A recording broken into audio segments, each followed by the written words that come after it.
This documentary presents the videos and documents published online during this 2-year psychological drama. Videos are presented in the order in which they were released. Narration summarizes the sources and describes the events in the order in which they occurred. In 2020, Naomi King, a prolific YouTuber, met American influencer Daniel B. Greene online, and they became correspondents. Shortly after COVID, Naomi discreetly became a sex worker known as a sugar baby who makes medium-term arrangements with one sugar daddy at a time. Daniel lives with Korean-American fiancee and manager Kayla Torrison in New York. His videos had 70 million views as of 2022. In 2021, Daniel helped Naomi to promote her self-published book, and he wrote it a glowing review on Amazon.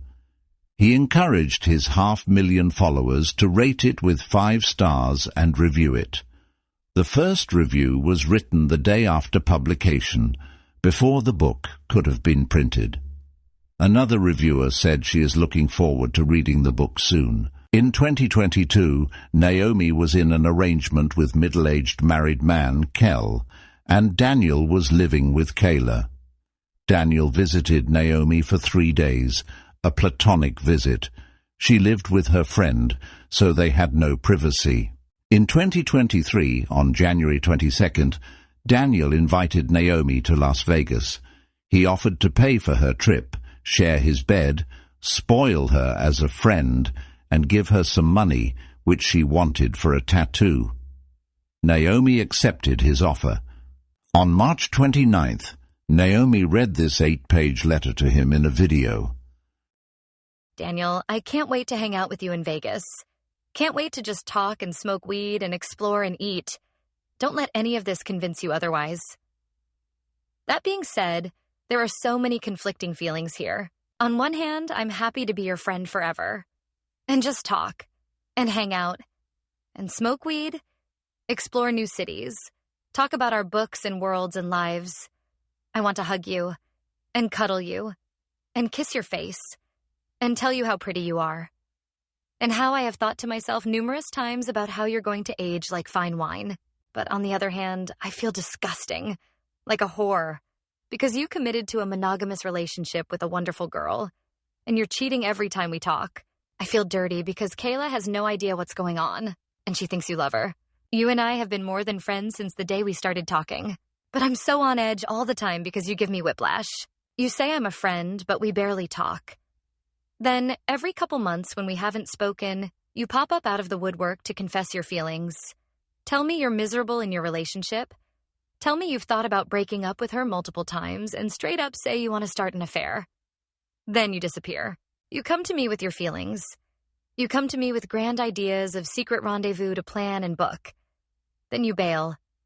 Last year, you called me out of the blue and told me to fly to Utah because you'd gotten there 2 days early and were bored. I assumed I was just the hot side piece you were hoping to fuck from time to time. You say you want to cheat, and then you say you don't. You say you want to ram your cock down my throat, and you think about me when you fuck her, and that you want an affair. Then you say you could never betray her and have the audacity to play it off like you're taking the moral high ground. You go between being a friend, to not being there at all, to wanting to set up an arrangement and fuck me for 48 hours straight. You want to be rough and dirty and do and say filthy things, but the moment it could happen, suddenly there's an issue with it and you don't like it anymore. It feels like you're just stuck in an unhappy relationship and I'm the one you project all your fantasies onto. So you dream and imagine and even tell me about it from time to time. And you get really into the idea too. But the moment I'm like, all right, fine, let's do this. You no longer want it. You like the idea, but you panic the second you realize it could actually happen. And I'm pretty sure if I'd said yes back then when you were still trying to get me to move to Virginia, you'd probably just be fucking me and fantasizing about her instead. I'm sure you'll be upset and say that's not how you feel. But can you blame me? Now, for this next part, I am saying this as your friend and as Kayla's friend, even though I have never met her. Her situation hits really close to home for me. I moved to Australia for love. I was in Singapore with tickets booked for Vancouver. Then I met a boy and fell in love and that plane turned the fuck around. I know what it's like to move somewhere for love and never settle in. I know what it's like to have every person in my life come from someone else's life. I know what it's like to have my partner's family say snippy things and make me feel alone. I know what it's like to be dependent on someone where I have nobody else. I know what it's like to have friends and a job, but to never really have friends or a job I enjoy. A lot of the reasons you're not happy with Kayla are the same reasons my ex wasn't happy with me. I never dressed to go out. I never wanted to show off. I wasn't a freak in the bedroom. Who I am now is who my ex would have wanted to cheat with then. He wanted me to be fit and tanned, and God did he put emphasis on asses and glutes. When we were talking about the photos you jerk off to, you mentioned butt photos, and it gave me flashbacks to when my ex-husband would stare at other girls' asses. And to when he cheated, and he mentioned that when they got to her house and were making out in the kitchen, he saw them in a reflection. And he talked about his hands on her ass. This is hitting me so fucking close to home. I thought you wanted her as your cute domestic wife. I thought you wanted me to hang out with, hoping to fuck me from time to time to get your kicks. I thought you had the Madonna whore complex figured out. When I asked you what your dream scenario was, I expected you to say, never break up with Kayla, but also have you. Instead, you said, I'm dating you, and Kayla is my best friend. You told me you've thought about breaking up with her multiple times over the last 2 years, and the only reason you didn't was because she moved there for you. Now your plan is to break up 2 years from now. If you have known that you will break up with her in the end, what the fuck are you doing? The longer you wait to tell her, the worse it is going to be. The longer you lie, the worse it is going to be. You think it'll be bad breaking up now, 2 years in? What the fuck makes you think it will be easier 4 years in? You seem to think that moving to New York will be better for you both, and that she'll build a life there for herself. It is only going to dig your together hole even deeper. I understand why you want to wait. I do. Trust me. I was in her position at 20. I understand that you think it'll be better for Kayla if you wait, but that is not true. When my husband cheated, I didn't have a job. I was completely dependent on him. When I found out he cheated, it fucking hurt, and I wanted to kill myself. But I got a fucking job, and I fucking saved up, and within a few months, I was gone. Have I ever once thought to myself, man, wish he'd waited 2 years before telling me? No. Everyone I know who has been cheated on, or lied to, or left by someone who didn't love them anymore would pick being told the truth over being lied to. You say she is your best friend, but you have never been fully honest with her. Are you afraid of hurting her feelings? Or are you afraid of having to deal with the fallout? I asked you the other day, when was the last time you looked at her and thought, I want to be with this girl and this girl alone for the rest of my life? You said never. This is going to destroy her. But it is going to be worse the longer you lie.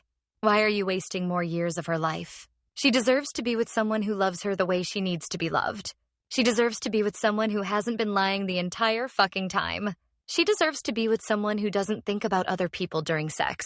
She deserves to be with someone who doesn't wank to somebody else's photos. She deserves to be with someone who wants a monogamous future with her. Every day she remains your girlfriend is a day she could have been someone else's. Someone who might be working towards a future with her. I care about the deep, permanent psychological scars you're going to leave her with, should you continue to lie. I am not telling you to break up with her. What you need to do is be honest. You need to tell her you love her as a friend, but are falling out of love as a romantic partner. You're not just lying to her, you're lying to your parents, family, friends, followers, and viewers. And that is why you are so stressed. You work and work to try and distract yourself from the problem.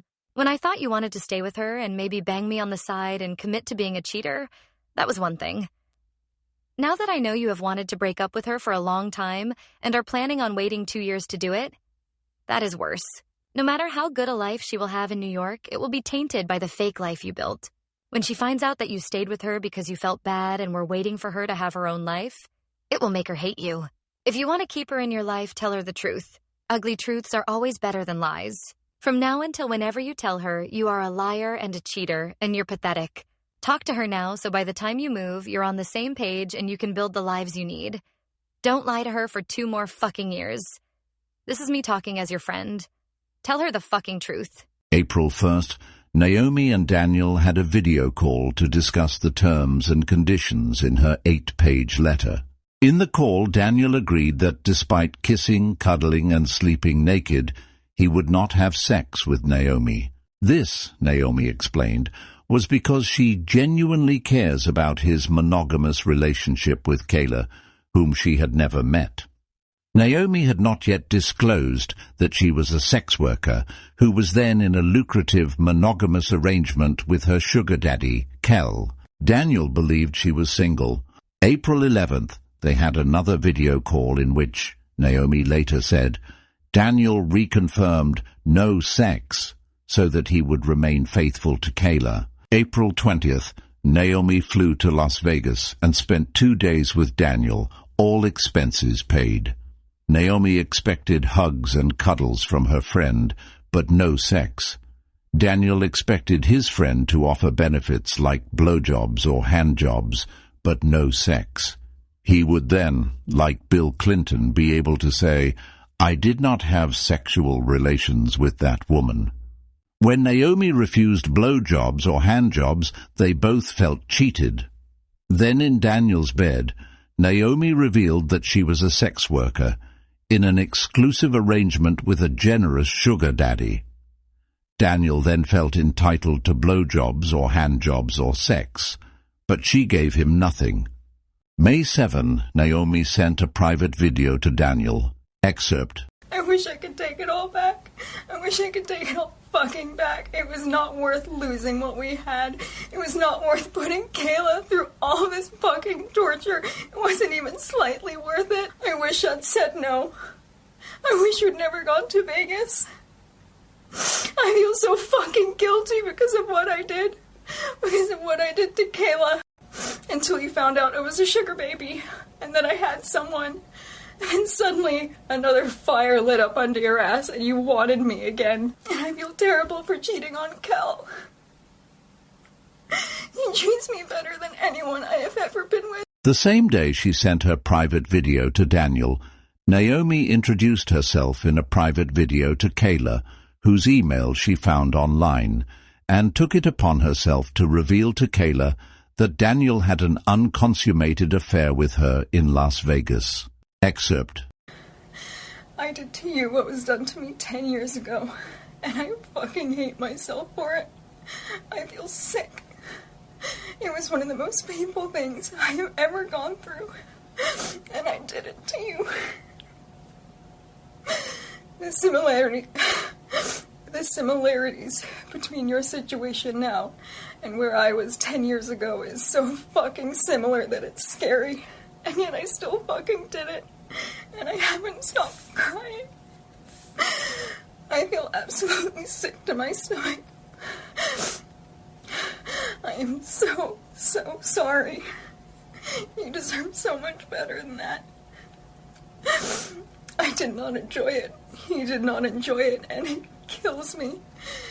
I just want you to know I am truly sorry, and you deserve better. I don't expect a reply. I expect I'll be blocked, and I completely understand. But I never got an apology from the woman that actually fucked my husband, and I don't want to be that. I hate myself. After this invasion of their privacy, Kayla and Daniel blocked Naomi on social media. 2 years later, as part of their repudiation of Naomi's allegations, they made these parts of Naomi's 2 private videos public.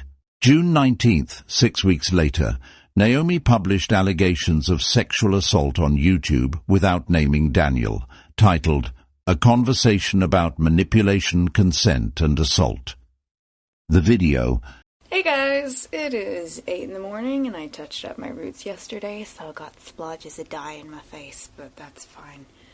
I was just ruminating in the shower. And I just wanted to have a little talk, a discussion. I was just going to do this on Instagram, but I want to hear from, more people, so I figured I would make an actual video, and ask YouTube as well. I genuinely feel like manipulation and intent and all that should be included in the conversation of assault. For example, about 2 months ago, I had a friend turn out to not be a friend because he did shit I didn't want, he coerced me, all that. He basically went home and then was like, you bring out the worst of me, and then blocked me and hasn't spoken to me since. And on one hand, there was a part of me that was like, well, that was assault, but there was another part of me that was like, you didn't fucking fight back, so, you know. And I was basically this man's therapist for 3 fucking years. And as I slowly unraveled his story and figured it out and kind of figured out why he does what he does, you know, it was all like a revelation to him, and now he's in therapy, blah, blah, blah. I recently got in contact with somebody he assaulted 7 years ago. And as she and I have been talking, it has become blatantly clear that none of what I figured out was a revelation. This man has been doing the same things, he has been using the same excuses, he's been manipulating and lying and coercing for almost a decade. So at that point, it's like, okay, you know, looking into laws and stuff like that, every law is explicitly like, if you did something and then you regret it after, it's not assault. But they don't take into account how good so many predators are at lying and setting up the situations. I found this conversation with him that I had actually taken a photo of.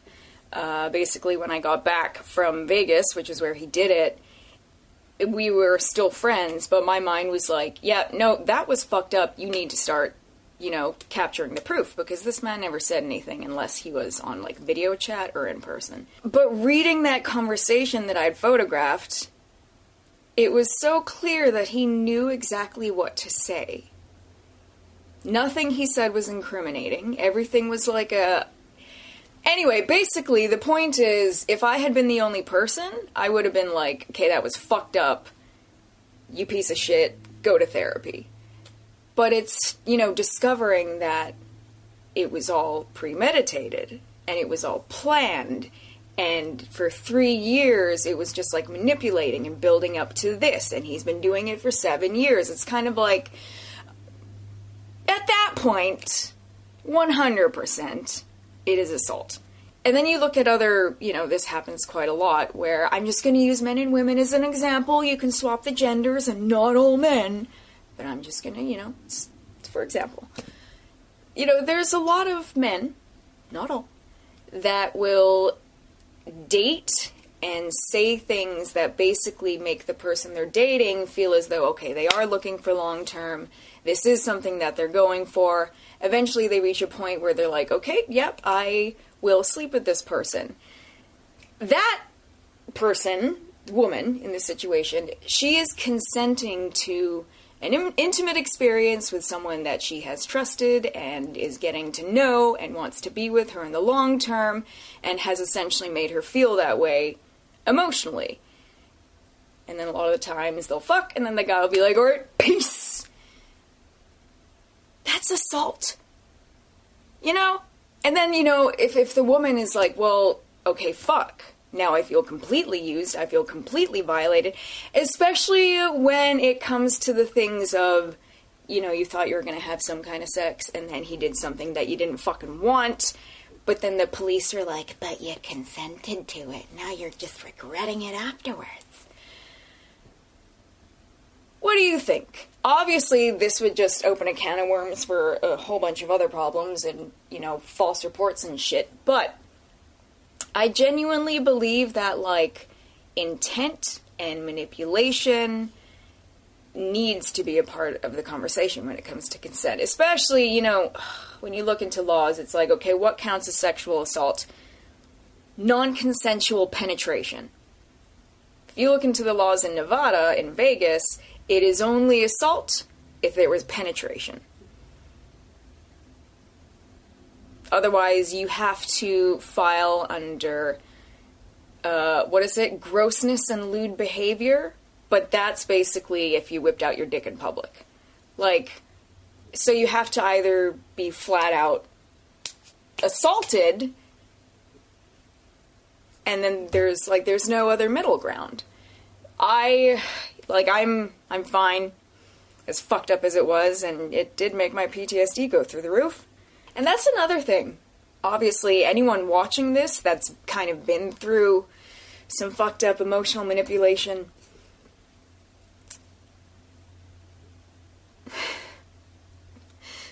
that leaves you with PTSD as well. You know, it's not just the physical assault that fucks people up. It's the emotional assault. And like so many people consent to things that they didn't actually want. They just did it for the person that they were interested in, and they were like, this might go somewhere.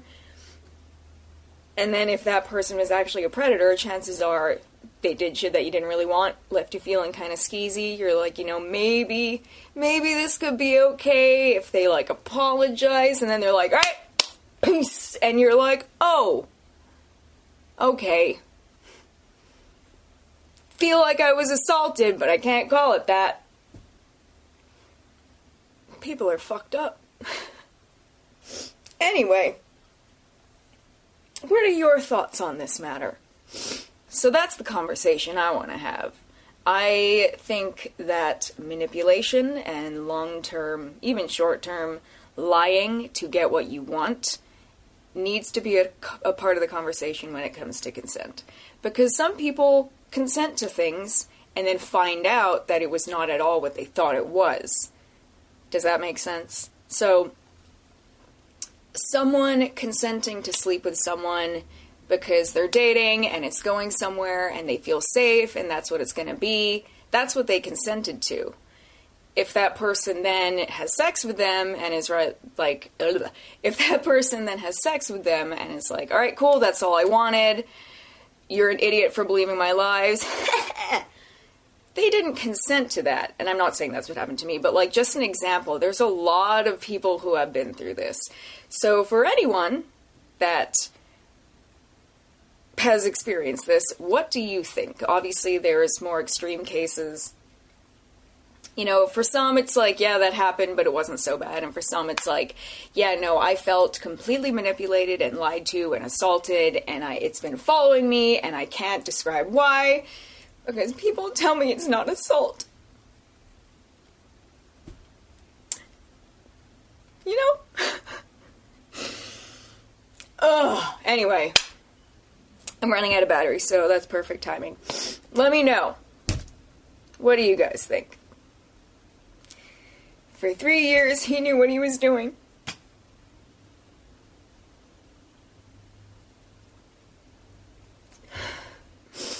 He knew what he was doing.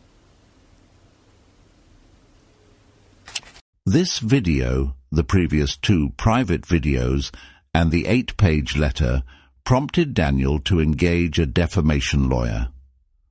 On June 26th, Daniel's lawyer sent Naomi this cease and desist notice containing a cut-and-paste error calling Daniel a doctor that Naomi used to discredit it.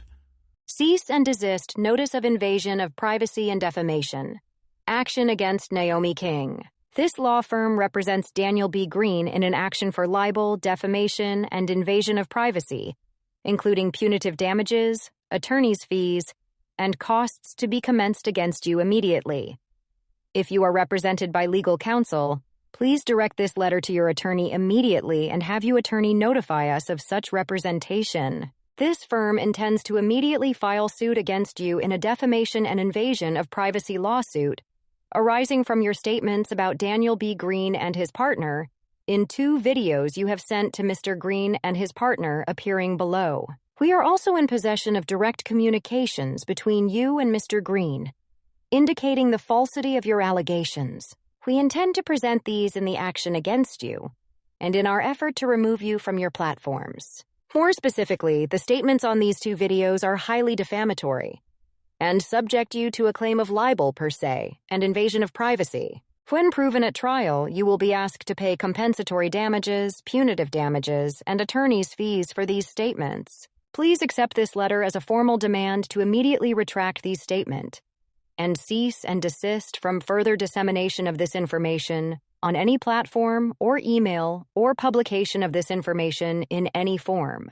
You are hereby directed to cease and desist all defamation and publication of any statement of and concerning Daniel B. Greene. Plaintiff Daniel B. Greene is a respected individual and medical professional in the community and has spent his life building a positive reputation Nevertheless, we have been informed that you have been maliciously spreading inaccurate and unfounded information that is damaging to his personal and professional character, not to mention his personal safety. As well, the videos we have viewed are highly personal and invade the privacy of Daniel B. Greene and his partner.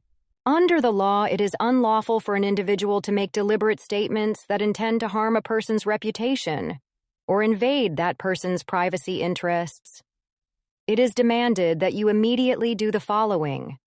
1.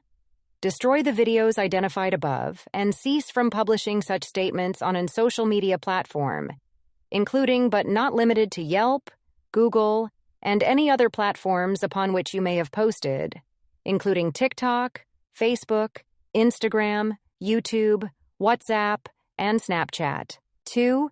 Retract any video identified above and other videos or electronic communications pertaining to Daniel B. Greene on all social media platforms, including but not limited to Yelp and Google, as well as TikTok, Facebook, Instagram, YouTube, WhatsApp, and Snapchat. 3.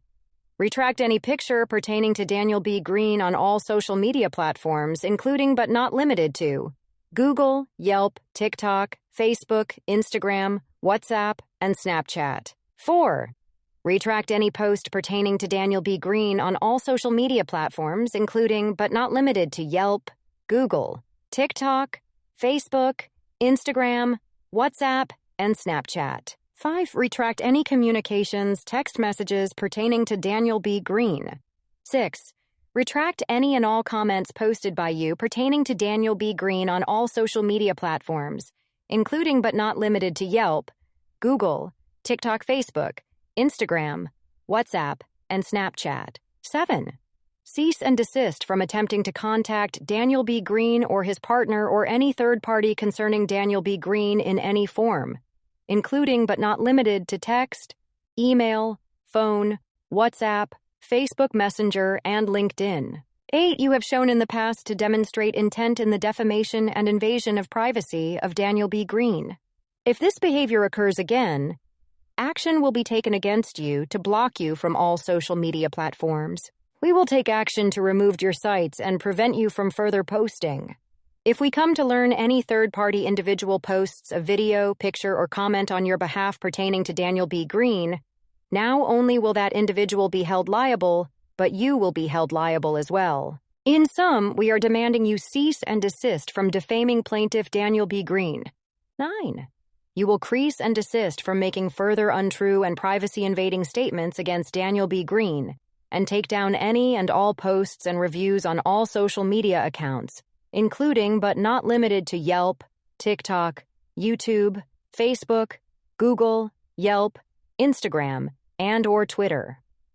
That includes all posts and reviews on all social media accounts, including but not limited to TikTok, YouTube, Facebook, Google, Yelp, Instagram, and/or Twitter related to Daniel B. Greene. That you asked your family members, friends, associates, and/or followers to write on your behalf in an attempt to tarnish Daniel B. Greene's reputation. If you do not comply with this cease and desist demand within 24 hours, Daniel B. Greene will have no choice but to move forward with this litigation against you. In addition, Daniel B. Greene will be entitled to seek monetary and equitable relief for your defamation. In the event that you fail to accept this demand, please be advised that Daniel B. Greene has asked us to communicate that he will pursue all legal remedies, including seeking monetary damages, punitive relief, and an order that you pay court costs and attorney's fees. Your liability and exposure under such legal action could be considerable. Before taking these steps, however, my client wished to give you one opportunity to discontinue your illegal conduct by complying with this demand. Accordingly, please remove the defamatory posts within 24 hours and provide written confirmation that you have done so. Sincerely, Mullen Law Firm, New York. Corinne M. Mullen, Esquire, attorney for Daniel B. Greene. June 27th, within the 24 hours, Naomi replied, Hi, Corinne. Thanks for reaching out. It's perfect timing. I was going to take down the videos for him and his girlfriend the other day. That being said, I want you to know that they were unlisted, meaning the only people that ever saw them were them. I have also removed the letter. The last video was not about him. It was a general discussion. I talk about mental health and trauma and PTSD on my pages, and have even written books about it. My personal example was from an incident with someone else after my experience with him. I go to Vegas often to get tattooed, he knows that. If he thinks that video is about him, it just says something about how he views his own behavior. Let me know if there's anything else I can do for you. Thanks, Naomi. P.S. Can you please explain to me how he's a medical professional? Naomi's letter lies by saying that her video wasn't about Daniel, but was a general discussion about a different man. Naomi did not unpublish her public video, but she left Daniel and Kayla in peace for 2 years. She continued to live with her best friend, support herself through tattooing and sugar babying, and promote her creativity on YouTube. For example, in 2024, on March 15th, Naomi published a nearly nude music video, Fetish, on YouTube, Spotify, and elsewhere, shown in this screenshot. Her previous songs on Spotify included Grade A Slut, Go Fuck Yourself, Feed Me Acid, and Shut the Fuck Up. Naomi had 300 monthly listeners on Spotify, altogether earning a few dollars per month. On April 20th, the anniversary of her 2-night liaison with Daniel in Las Vegas, and a month after her Mistress performance in Fetish, Naomi sent her followers a sweet and melancholy reminder of her allegation. Happy anniversary to the day one of my best friends pressured me into sexual things I didn't want to do, while he was awake and sober, and I was half asleep and on drugs. Happy 420. In 2025, from February 1st to 5th, Naomi spoke on threads of her bipolar disorder medication being insufficient to control her unstable moods, and complained about her recent 59-year-old ex-boyfriend. Bad at posting, so here's a little dump from life. Hanging out with critters, tattooing and getting tattooed, and tattooing myself, eating good food, and enjoying the peace and serenity my sanctuary of a home brings me. That being said, I do think I need to talk to my doctor to increase my bipolar meds because, damn baby, these moods been whack lately. This is literally my 59-year-old ex-boyfriend and his gaggle of ex-girlfriends. Fucking wild. And after I dumped him, he expected me to want to continue to hang out and be another dumb fuck in his growing group of dumb fuck syndromes. I never met a senior so juvenile in my life. He lied about his age. I don't post the people I date so that if we break up, I can freely write music about it without the person getting pissy about privacy or threatening a fucking defamation lawsuit. On February 12th, a week after posting about needing to increase her bipolar disorder medication to control her mood swings, Naomi resumed her attack in this YouTube video titled, I Received a Cease and Desist from Daniel Greene. Hi guys, 2 years ago YouTuber Daniel Greene threatened to wipe me off of social media. So if I disappear, you'll know who did it. If this behavior occurs again, action will be taken against you to block you from all social media platforms. We will take action to remove your site and prevent you from further posting. Let's talk about why. In June of 2023, I made a video and posted it here on YouTube. It was titled, A Conversation About Manipulation, Consent, and Assault. It was a general video on just a discussion of consent and assault and all that. In it, I gave a very brief and vague personal example.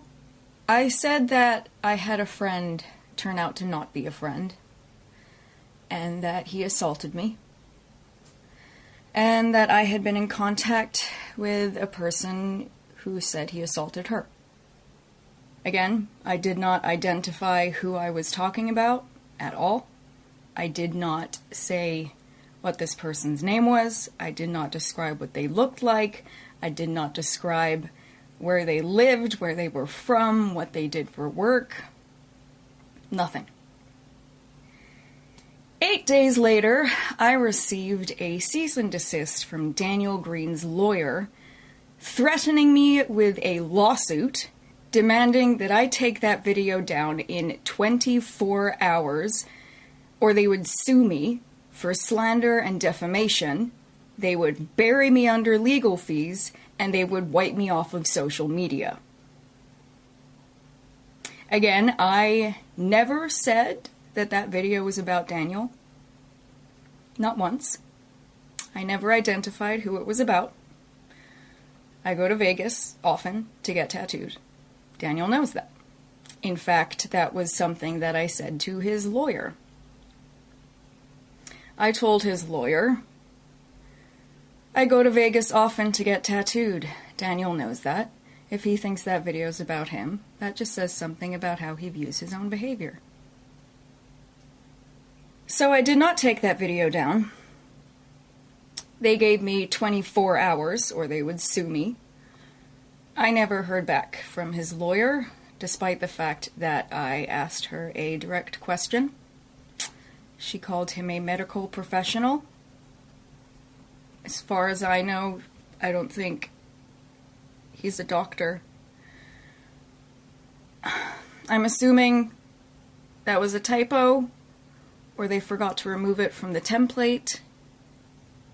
I sent this cease and desist to someone, and she's read a lot of them in her life, and she said that this was one of the most aggressive cease and desists she had ever read in her life. She also said that if she hadn't known what this was about, she would have thought it was a cease and desist in regards to a bad review on Yelp for a doctor.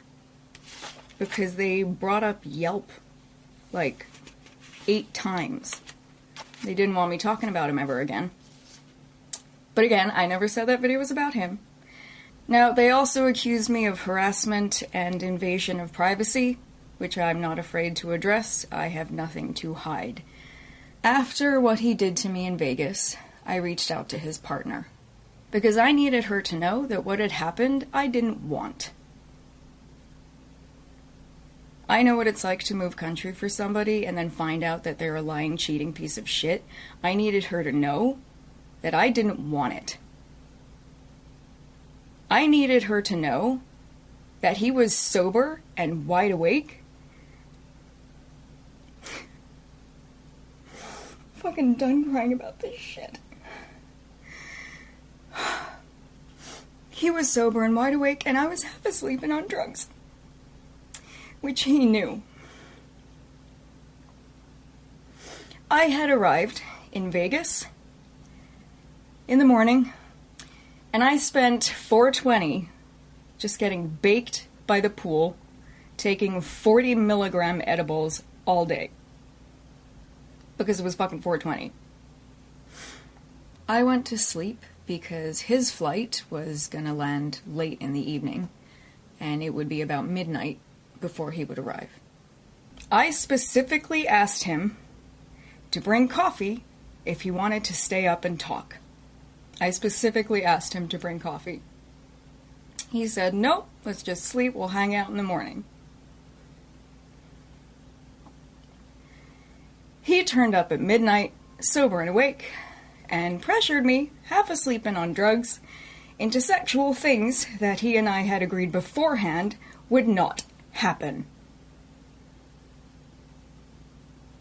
I repeatedly asked him if we could just sleep and talk in the morning. I was halfway through a sentence when he pushed me over and shoved his tongue in my mouth. He repeatedly tried to stick his penis in me, saying, come on, just the tip.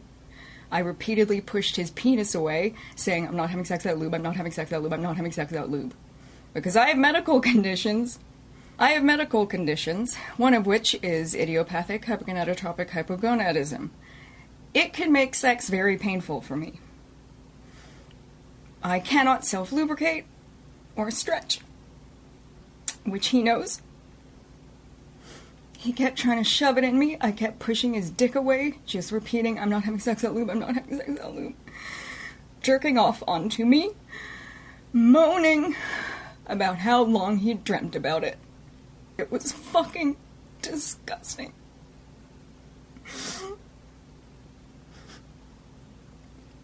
the shit he said. I was half asleep and on drugs. I didn't fucking want it. He told me he wanted to take me on a friendship trip. He told me he wanted to spoil me as a friend. We agreed beforehand we were just friends. He turned up at midnight and immediately went against his word. I didn't have time to fucking think. Anyway, I reached out to his girlfriend because I felt like shit. And I know what it's like to be cheated on, and it fucking sucks. She replied and asked me for the truth. She asked me for the truth. I was at the airport when I received that message. I headed home to send her the truth. By the time I got home, she had asked me to leave her alone, which I completely understood. So I respected that, and I left her alone. A handful of days later, she reached out to me again to call me a vile, despicable human being. It was that message that made it very clear to me that she had been asking him for the truth, and he was still lying. There's no way in fucking hell you do that to me and then use me as a fucking scapegoat. Jesus Christ. Fucking disgusting. So, because she had once asked me for the truth and made it blatantly clear she had been asking him for it and that he was still lying, I sent her 8 pages that I had written, because this is how I fucking deal with shit. If I have something to say with somebody, I write it down and I make them listen. This was written and read to Daniel weeks before all of this. 8 pages. 1.5 pages of this was me calling him out for the way he had been treating me for 3 years.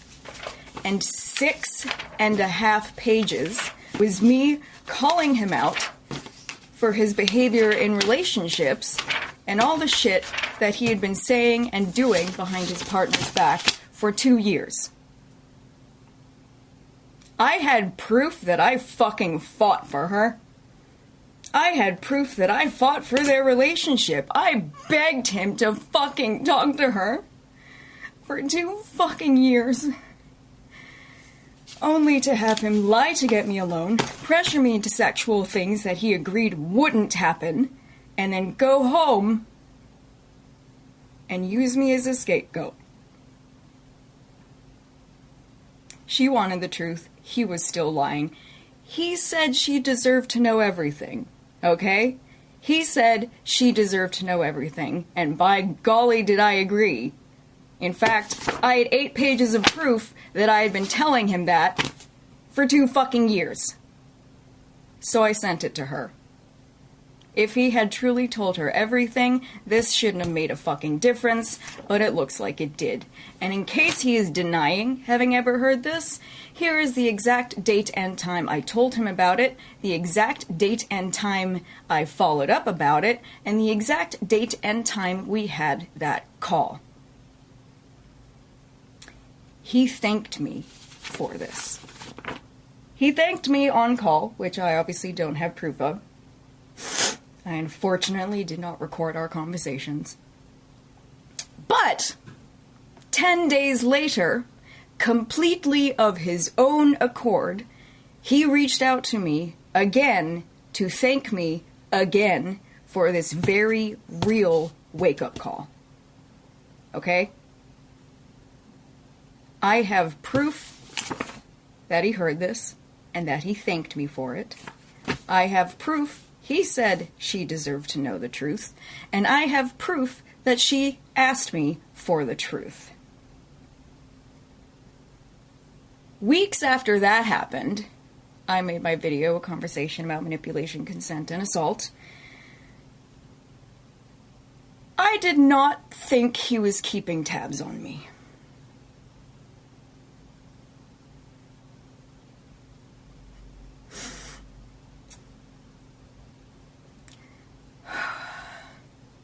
the time I received the cease and desist, I was already going through something.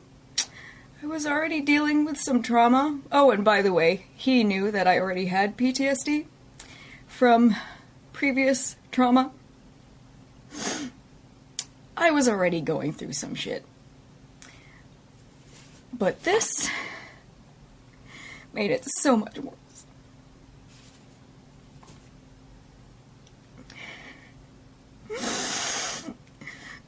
Finding out that someone who hurt you is keeping tabs on you and watching you, even though they blocked you.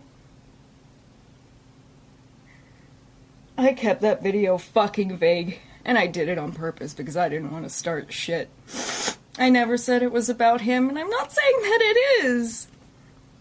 What I am saying is that he said it was about him, and that he threatened to sue me if I didn't take it down within 24 hours.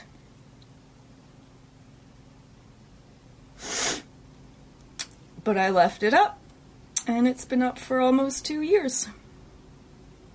I know people are gonna ask me why I didn't say something earlier. I wasn't ready. I mean, fuck, I thought I was ready, but I get... Jesus Christ. I guess not. But I have to do this.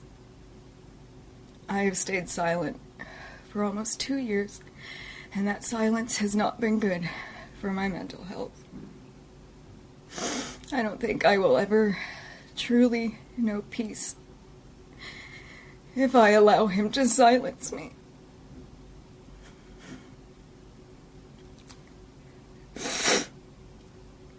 And in case you're wondering if there have been any allegations against Daniel, there was. He told me about it. That's the only reason I know about it.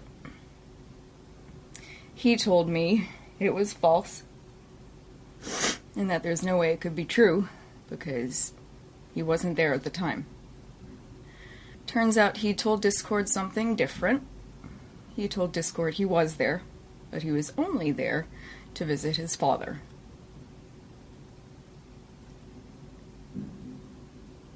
So, I'm not saying that a conversation about manipulation, consent, and assault is about Daniel. I never did.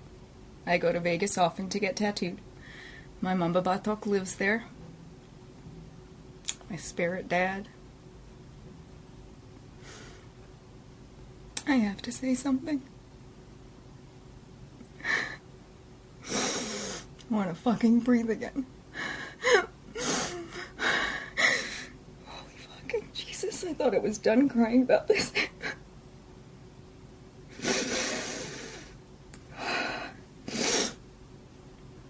If he did the things that I mentioned in that video, then that would mean it's a pattern. And if I woke up one day and saw another allegation somewhere,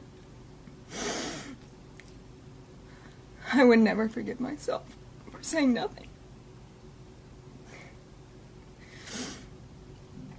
Because Daniel likes to take his friends traveling. I wonder if they'll sue me over this. I'm not saying that other video is about him. I never did. This one's about him, and all I'm doing is sharing the cease and desist. All I'm doing is sharing the fact that he was keeping tabs on me even weeks after our friendship ended, and that he watched my video, and that he said it was about him, even though I never did, and that he went to a law firm and told them it was about him, and that he sent a lawyer after me to bark like a fucking dog and threaten me into silence. He threatened to sue me. He threatened to bury me under legal fees. He threatened to wipe me off of social media if I didn't take that video down in 24 hours.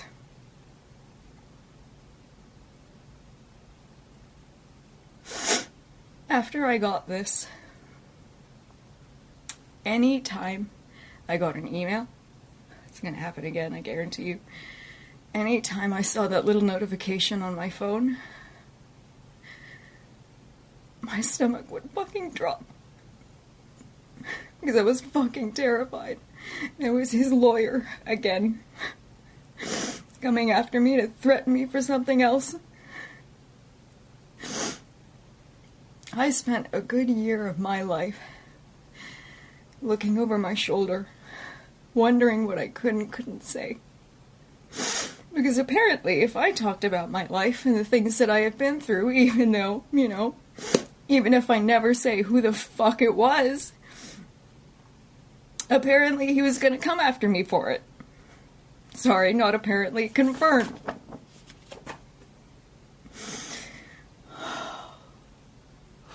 It's gonna happen again if I post this. But I want to feel okay again.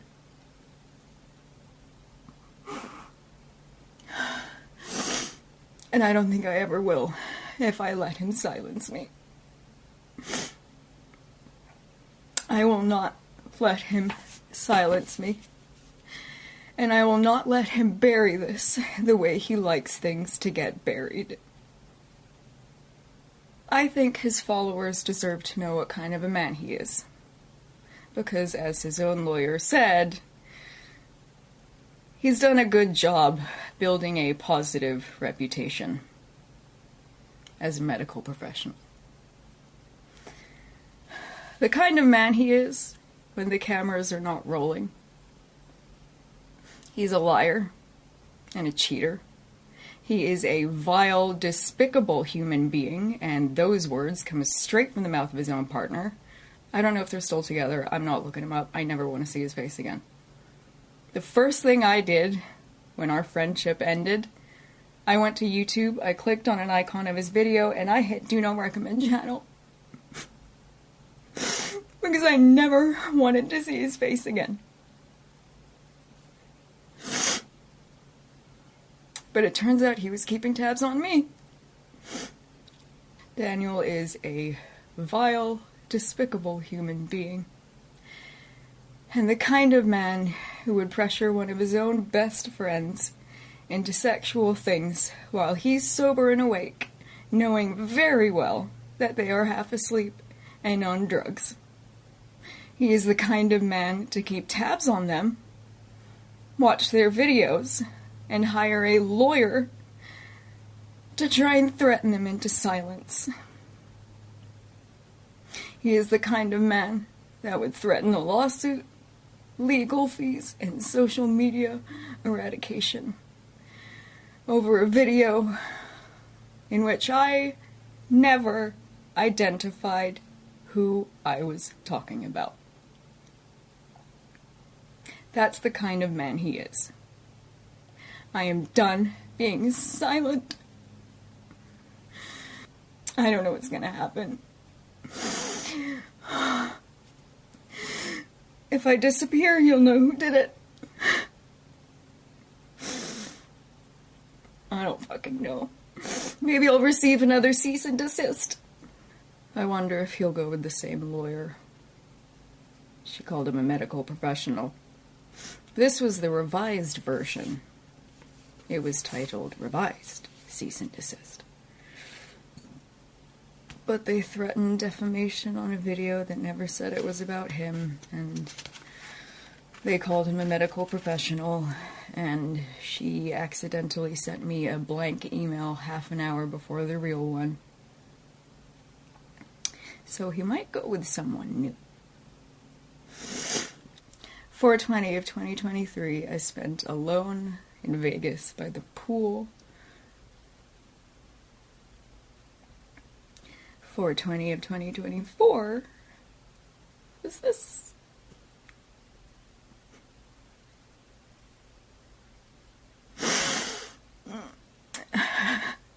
And I'm not having that this year. I am done being silent. I don't know what this is gonna do. I don't need this to blow up. I don't want this to blow up. I just fucking... I just can't stay silent.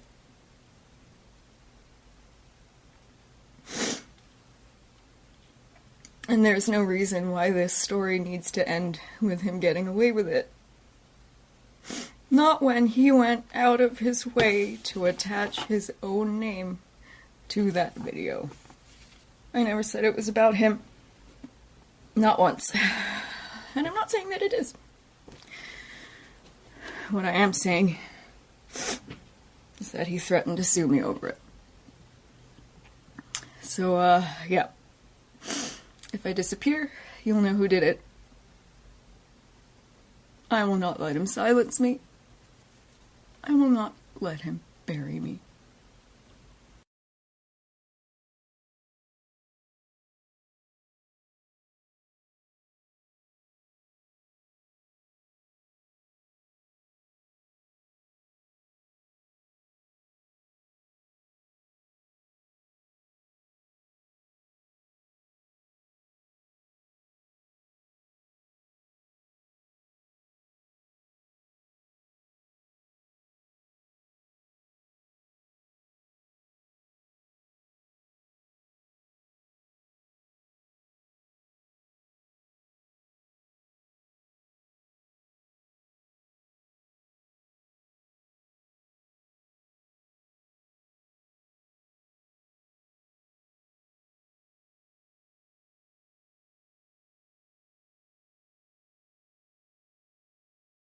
Hey guys, it is 8 in the morning and I touched up my roots yesterday, so I got splodges of dye in my face, but that's fine. I was just ruminating in the shower. Okay, I'm back on another day to finish this.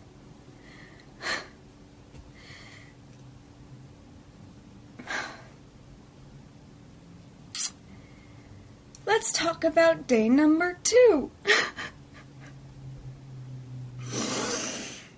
Okay, I'm just gonna force myself to talk through the tears, because otherwise it's just gonna take too long, so forgive me. Okay, whew. Day number 2.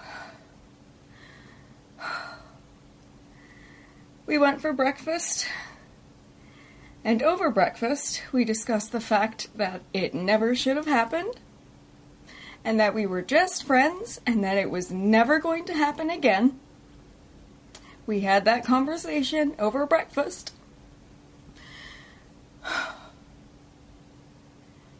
After breakfast, on the way back, he stopped by an ATM, and I told him I didn't want his money, because he said he wanted to spoil me as a friend. And he said, no, I promise you, just friends. It never should have happened, never happening again, just friends. I told you I wanted to spoil you. Right, this was a last-minute tattoo appointment. It was last minute.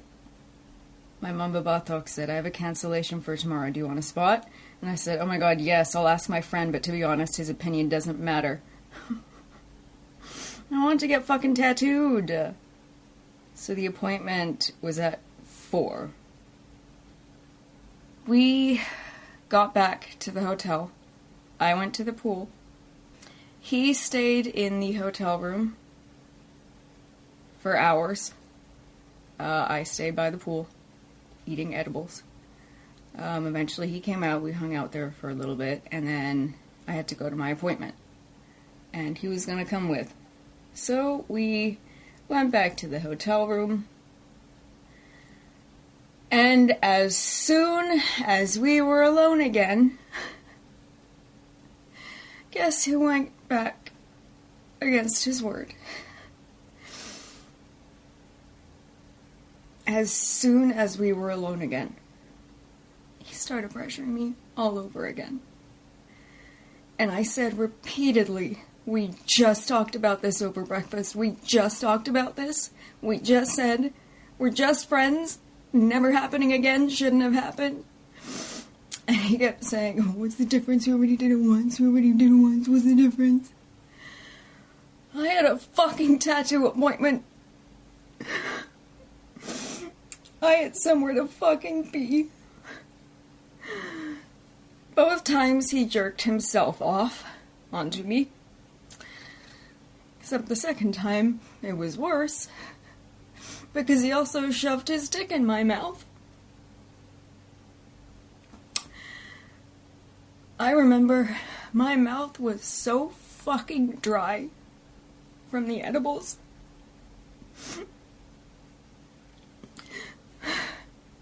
Felt like a fucking carpet. And it was all so fast.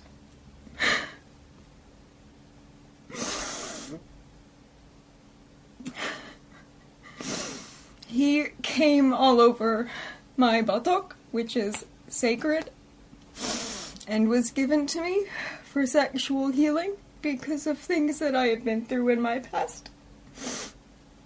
And he knows that. And then I went to my tattoo appointment.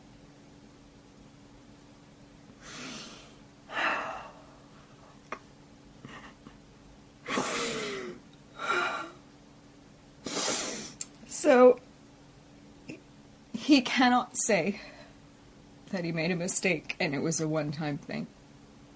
He did it twice. Both times I repeatedly tried to talk him out of it, and both times he jerked himself off onto me. Both times he said horrific things while doing it.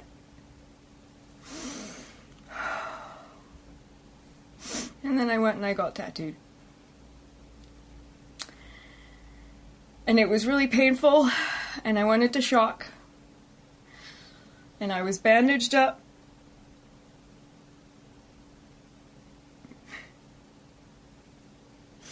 And I feel like it might have saved me, because he didn't touch me after that.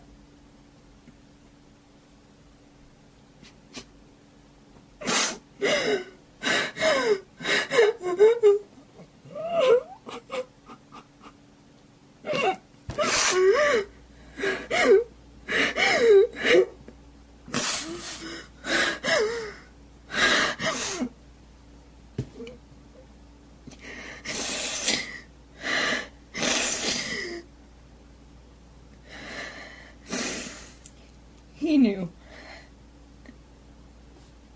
that I already have PTSD.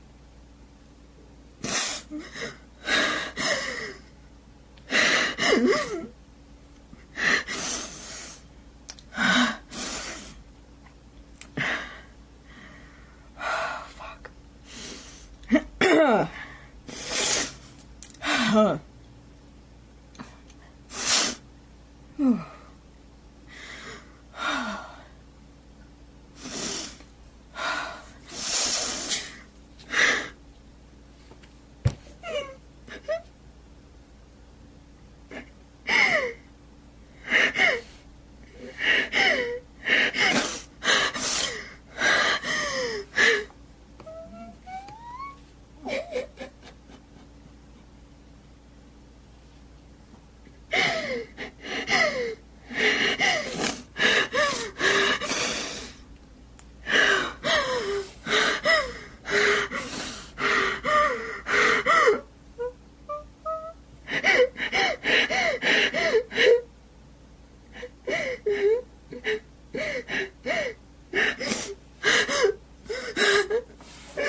Okay. Okay.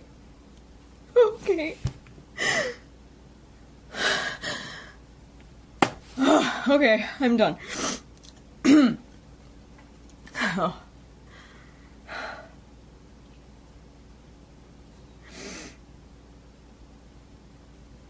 Okay.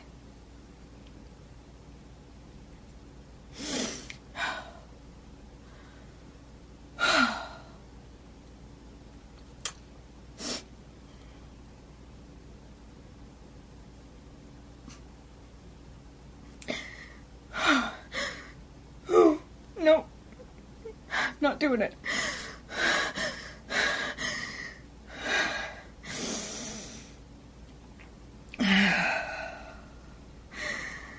Oh. Okay. Okay. Hey, Teddy. Hey, buddy. Also, I forgot to mention that I did report this to the Las Vegas police. On February 13th, Daniel hired Mike Paul, owner of Reputation Doctor, LLC, as his litigation public relations crisis manager, to assist him to manage his response in the court of public opinion to Naomi's allegations. On the same day, Daniel published a preliminary rebuttal in his YouTube titled, "In Response to Naomi King's Allegations." Hello, my name is Daniel Greene. This is an important message in response to various false allegations made against me by Naomi King of alleged sexual assault in a campaign launched on YouTube and more. Let me be clear. I had consensual sex with Naomi King. Yes, it was an affair that my then-girlfriend and now fiancé took several years to move on from. I also have clear and convincing evidence to prove everything was consensual. Myself and my team are now planning to sue Naomi King in a court of law. The communication Naomi King has inaccurately used against me online has greatly damaged me and others to date. I also have many other pieces of evidence which prove my innocence. Look for more communication from me based on truth and fact in the near future. Naomi King took time to launch a campaign against me, and I will need time to communicate my truth as well. More soon. Thank you. February 17th, Naomi escalated her allegations in Daniel Greene Part 2. Hello, my name is Naomi King, and this is an important announcement. Was that it? Was it? I don't know, I didn't watch it. My friend gave me the lowdown. Hey guys! I really want to say thank you to everybody that has been so supportive. It's been really overwhelming and it's kind of freaking me out. There has been a lot of confusion surrounding timelines and dates. People think that the 8-page letter was written after the trip, even though I stated it was written weeks before the trip. So in this video, I want to kind of reiterate and make clear what the timeline actually was and what the dates actually were. There were dates in the screenshots, but they're small, so I feel like people missed them. So I want to make things very clear. I am not denying having history with Daniel in the past. He first slid into my DMs over Black Lives Matter.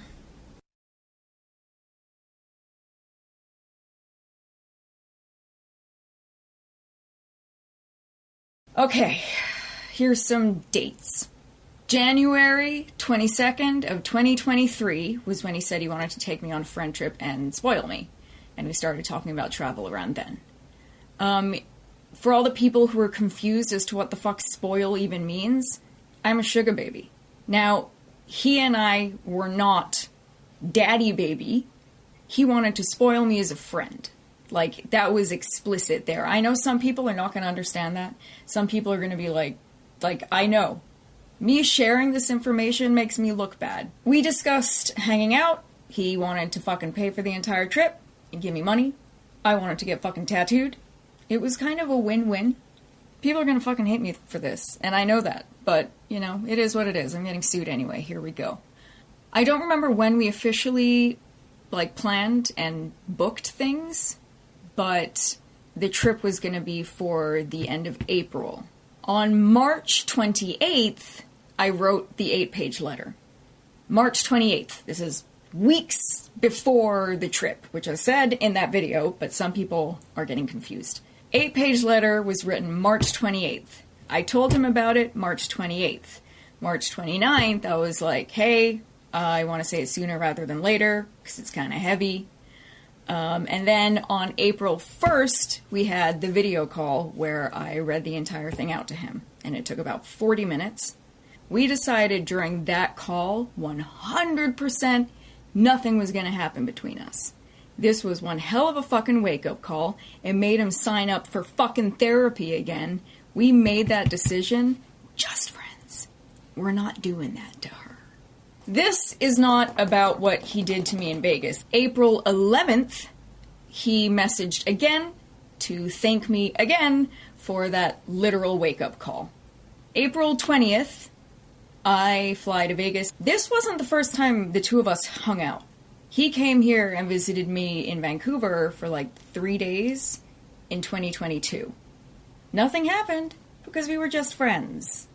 That being said, I do live with my best friend, so he and I were never truly alone together.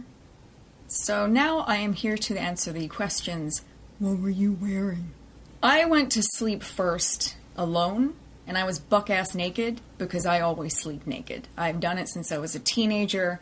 I cannot stand the feeling of clothes bunching around my skin and twisting as you sleep and inseams, and it's just bad. But when he got there, I put this on.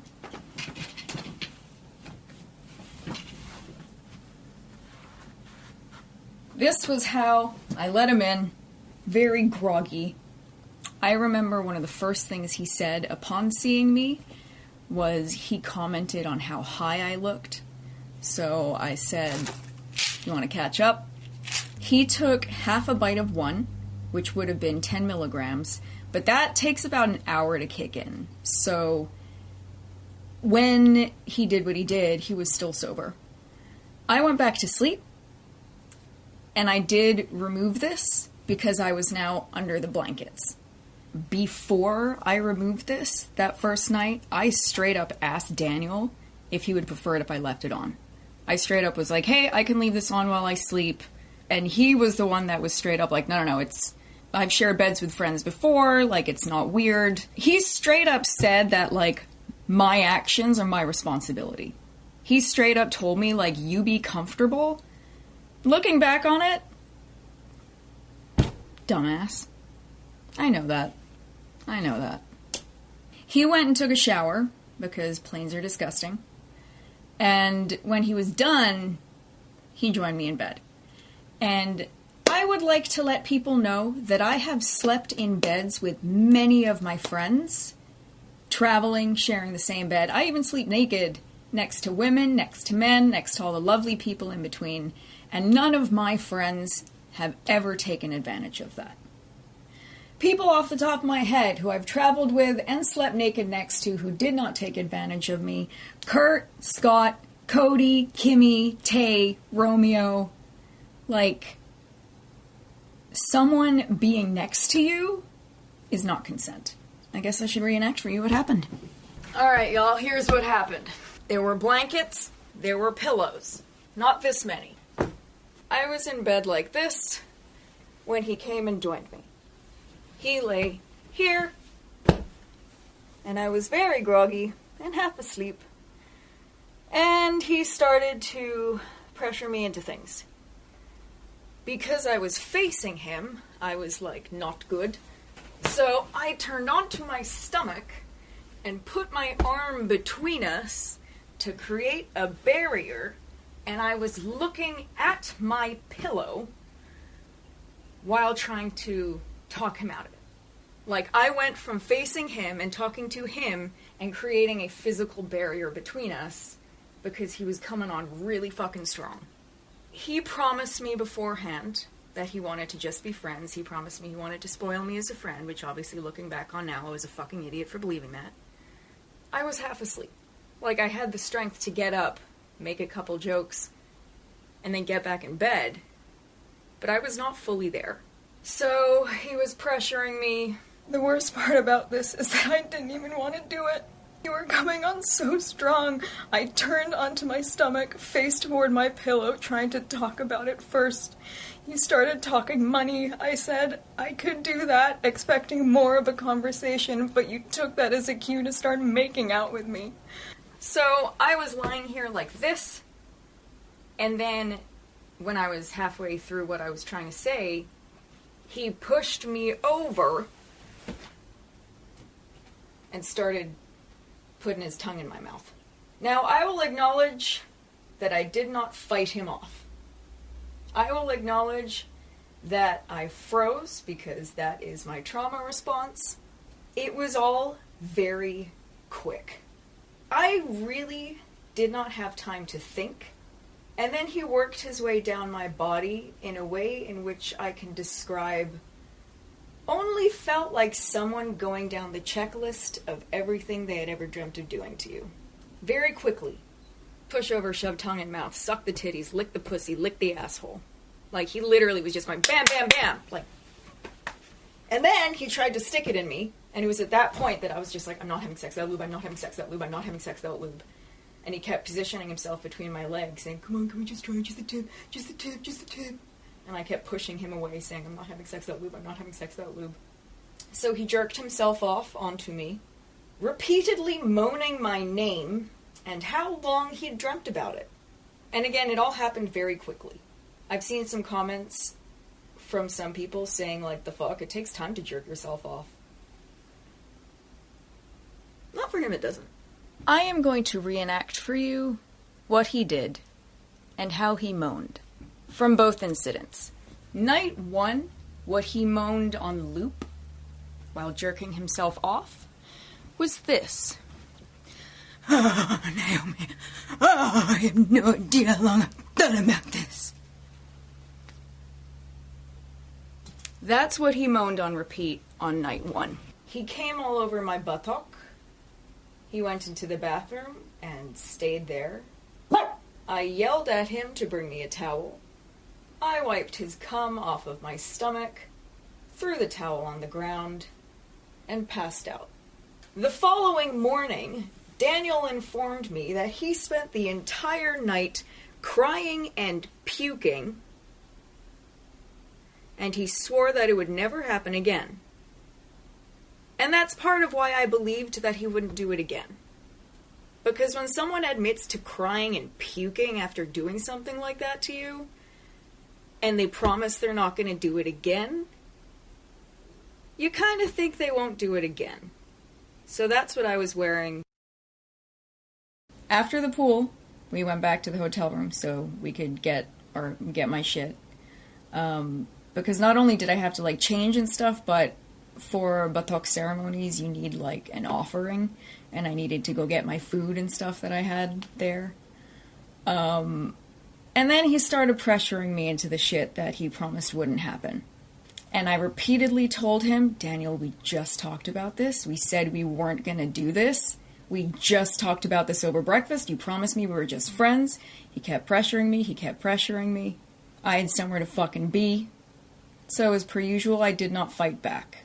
And I will acknowledge that. He did push me to my knees and shove his dick in my mouth, saying, suck my cock. That time, he also made me lie down on the bed while he laid the money that he took out of the ATM that he promised would be just for being friends on my body. And I will acknowledge I did not fight him off. But I did repeatedly try to talk him out of it, and whenever he pushed for sex, I did reject that. And oh my god, the shit he moaned. The second time when he was jerking himself off, staring at me like I was a fucking porno magazine, he said this. On loop until he came. Oh, I think about this every time I fuck my own girlfriend. That's what he said. It's really disgusting and really mean. But he said that on loop until he came. All over my sacred tattoo. So, yeah. I tried to talk him out of it, but I did not use the word no, and I did not use the word stop. I knew that his flight was the next day during the day. I knew that I was going to get one more night alone.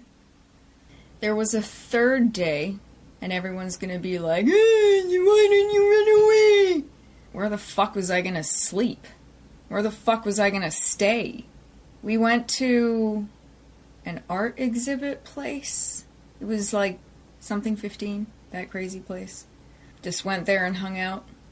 In his reply video to mine, he explicitly said that we had consensual sex. Which is interesting because in his message here, he says, we didn't have sex. So we now officially have on record him saying that we had sex. But I have record here him saying that we didn't have sex.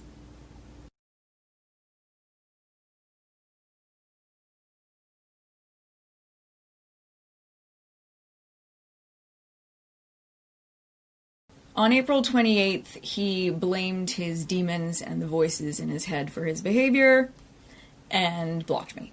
I'm trying to not be the person the voices in my head tell me I am. A part of that is stopping with the lies. The guilt made me suicidal. I've realized so fucking much since I got back about why I am so fucked up and unhealthy towards sex and relationships. There are two people in me, and I want to be the good one. I am so sorry I hurt you as well. I didn't want to hurt anyone, and my God, you didn't deserve this, but I don't want to blame trauma or any excuse. I fucked up. I started acting like the voices in my head tell me I am. I can't just say it's because of what happened to me. No excuses. And what I am responsible for happening is something I will be trying to fix for years. On May 1st, I made 2 videos. Because my whiny ass does this. This is a couple of clips from the video that was sent to her. I didn't want it. I didn't enjoy it. I feel absolutely sick to my stomach.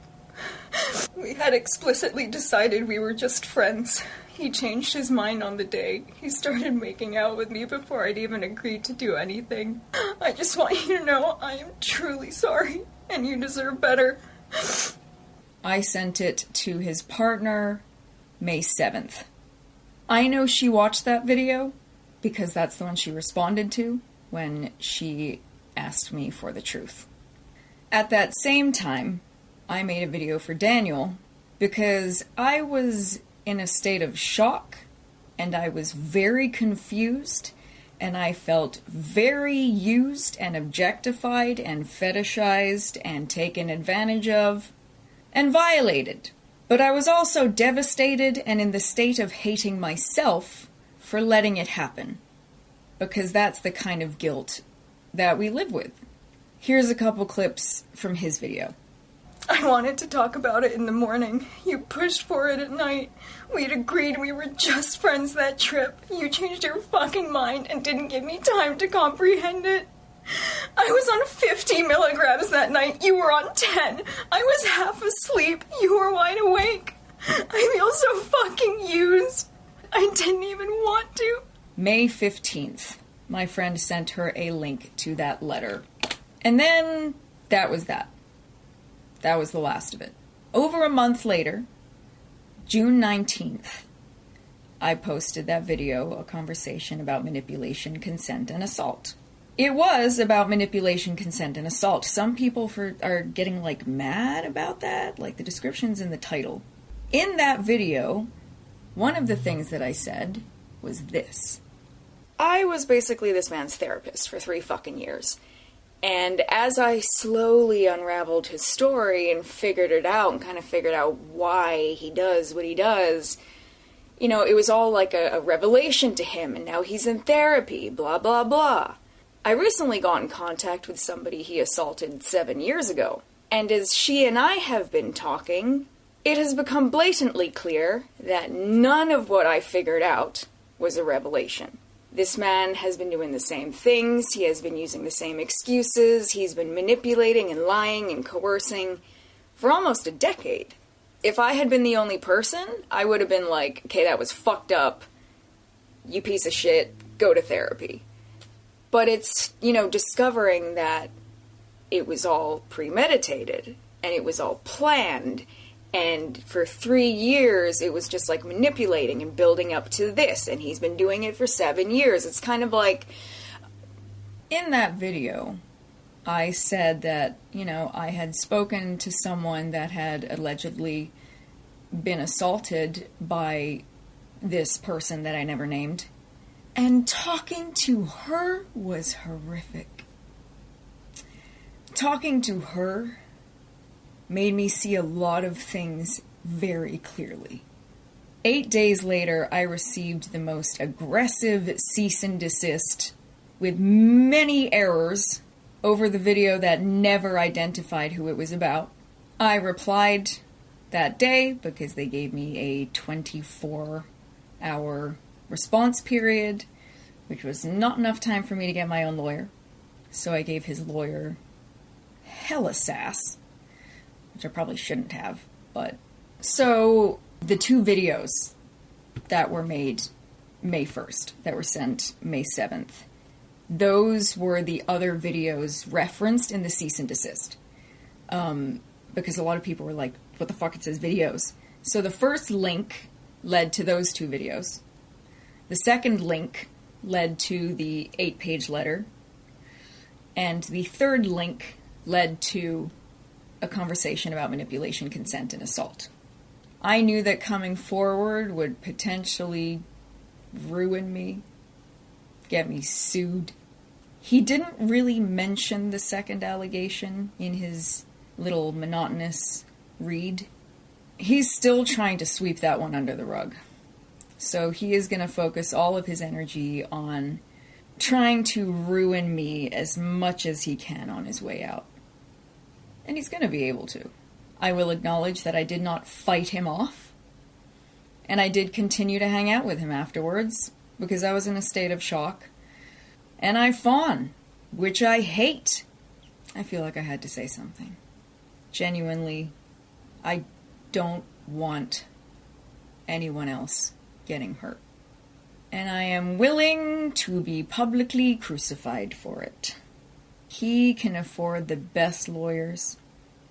Somebody informed me he hired a global crisis PR manager. Like, I'm going to end up bankrupt, I'm telling you right now. The same day, she solicited money from her followers, but not by using GoFundMe, which is transparent to donors, but PayPal, which is not.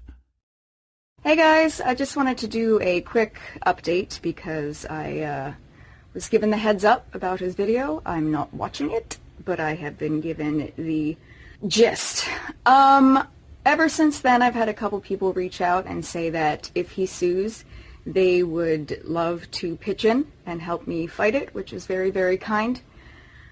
So if you would like to send any donations, you can send donations to PayPal. The PayPal email is medicalmangreene@gmail.com. So, yeah, there'll be more updates, but in the meantime, I guess I need to prepare myself. And if you would like to pitch in, medicalmangreene@gmail.com is where you can donate via PayPal. Thank you so much for the support. I genuinely was not expecting it. I genuinely thought that there was going to be a lot more hate. If he sues me, obviously I will need to use the money for that. If he doesn't, I will donate to charity here in Vancouver and possibly get myself some more therapy. Thank you so much. Thank you so much for the love and support. This is terrifying, but you know. The same day, Naomi apologized in I Am So Sorry, Oh My God. Her 2023 8-page letter to Daniel was appended to this video. This is the 5th time I have tried recording an apology video, and there is no way to get it right. I am so sorry to every survivor that I have hurt in doing this. That was not my intent. And it breaks my heart how many people I have hurt. I have been reading your comments, and I am devastated by what I have done. This is not normal behavior. This is not okay, and I am checking myself. Part 2 was taken down by YouTube. It got flagged for sexual content. I'm not the one who took it down. I'm not trying to hide things. I'm not trying to pretend it didn't happen. And I already know that a bunch of you have downloaded it, so I'm not trying to hide. I am so sorry to every survivor that I have hurt in this. I am also, horrifically sorry. I want to apologize to Kayla so much. And Daniel, I am devastated by how many people I have hurt. I never said that I said no. I never said that I fought him off. I never said that I said stop. I never said that he raped me. And now I have hurt thousands of people. I have become that person that has set survivors back. And that revolts me. And I hate it.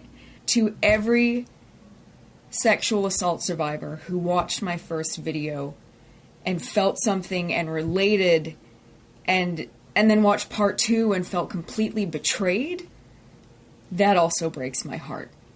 Everyone's, experience of trauma is different, and I know that for so many people, I let you down.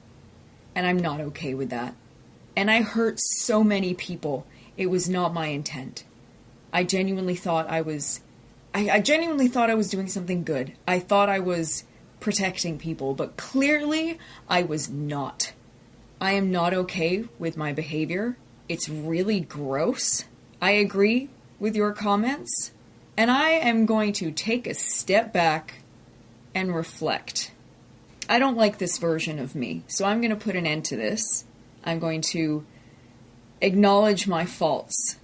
I stand by my trauma, but I do not stand by my behavior. I am so sorry. I apologize. I genuinely don't know what I was thinking.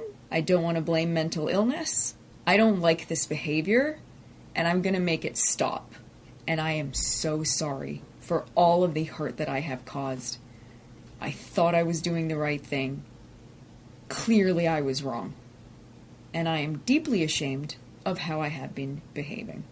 The same day, Daniel and Kayla delivered their point-by-point rebuttal, proving Naomi King lied with their own words, which gathered 440,000 views and 7,600 comments. Hello, my name is Daniel Greene, and this is in response to Naomi King's recent videos accusing me falsely of sexual assault on a trip to Las Vegas. And it's very important to me that I immediately address how the title of this video is not clickbait. And Naomi King, in their own second video, recently included evidence to prove the title of this video. One, there was a screenshot of a text sent where Naomi King states themselves that they were asking for us to go further on the second day of the trip. And on top of that, they included snippets from a video apologizing to Kayla, and there was even another one to myself where they remove context where Naomi King explicitly states that the relationship was consensual. I wish I could take it all back. I wish I could take it all fucking back. It was not worth losing what we had. I wish I'd said no. I wish you'd never gone to Vegas. I feel so fucking guilty because of what I did. Because of what I did to Kayla. And even in their video, they show the empty drive links that our lawyer had used and since erased for memory purposes. And that leads me to believe Naomi King thought we would no longer have copies of those videos, which is not the case. We do. And this also allows me to counter Naomi King's claim in their first video that I was unprovoked keeping tabs on them after our affair ended, which is not the case.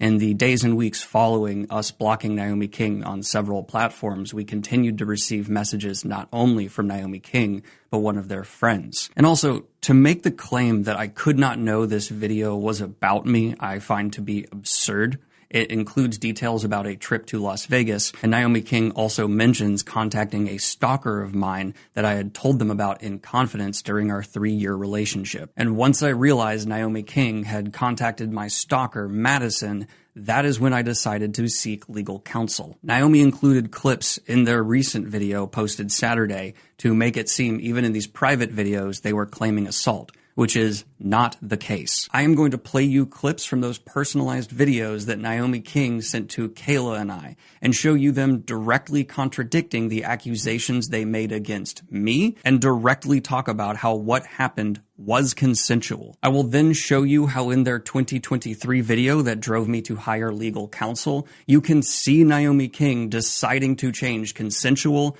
to non-consensual. This video will clearly show a pattern of escalation and dishonesty from Naomi King, and it'll start now. He turned up at midnight, sober and awake, and pressured me, half asleep and on drugs, into sexual things that he and I had agreed beforehand would not happen. I was on 50 milligrams that night. You were on 10. First of all, directly there, Naomi King is contradicting themselves, saying I was on 0, then 10. But in addition to that, even in the screenshot they show, they're messaging me about taking 40 milligrams around lunchtime, and then directly state that I arrived around midnight. I had no knowledge that Naomi King was continuing to take edibles, and that contradicts what actually happened when I arrived, where they walked down to the hotel lobby in a bathrobe, greeted me, and walked me back upstairs, sober as a whistle. Anyway, I reached out to his girlfriend because I felt like shit.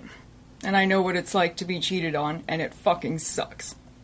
She replied and asked me for the truth. She asked me for the truth. I was at the airport when I received that message. I headed home to send her the truth.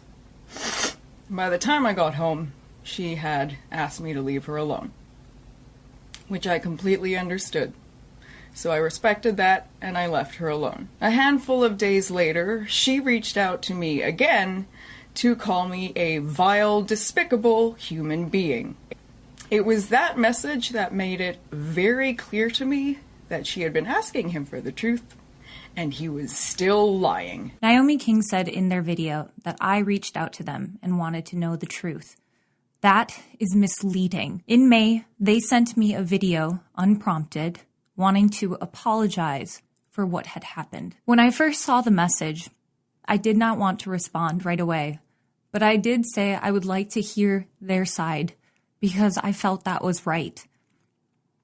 When I watched the video, I deleted that message, as you can see here. Now, you might have noticed that my second response was never actually shown in either of their videos, and that is because it says this here, there is no mention of sexual assault. That is because there was absolutely none in the video I received.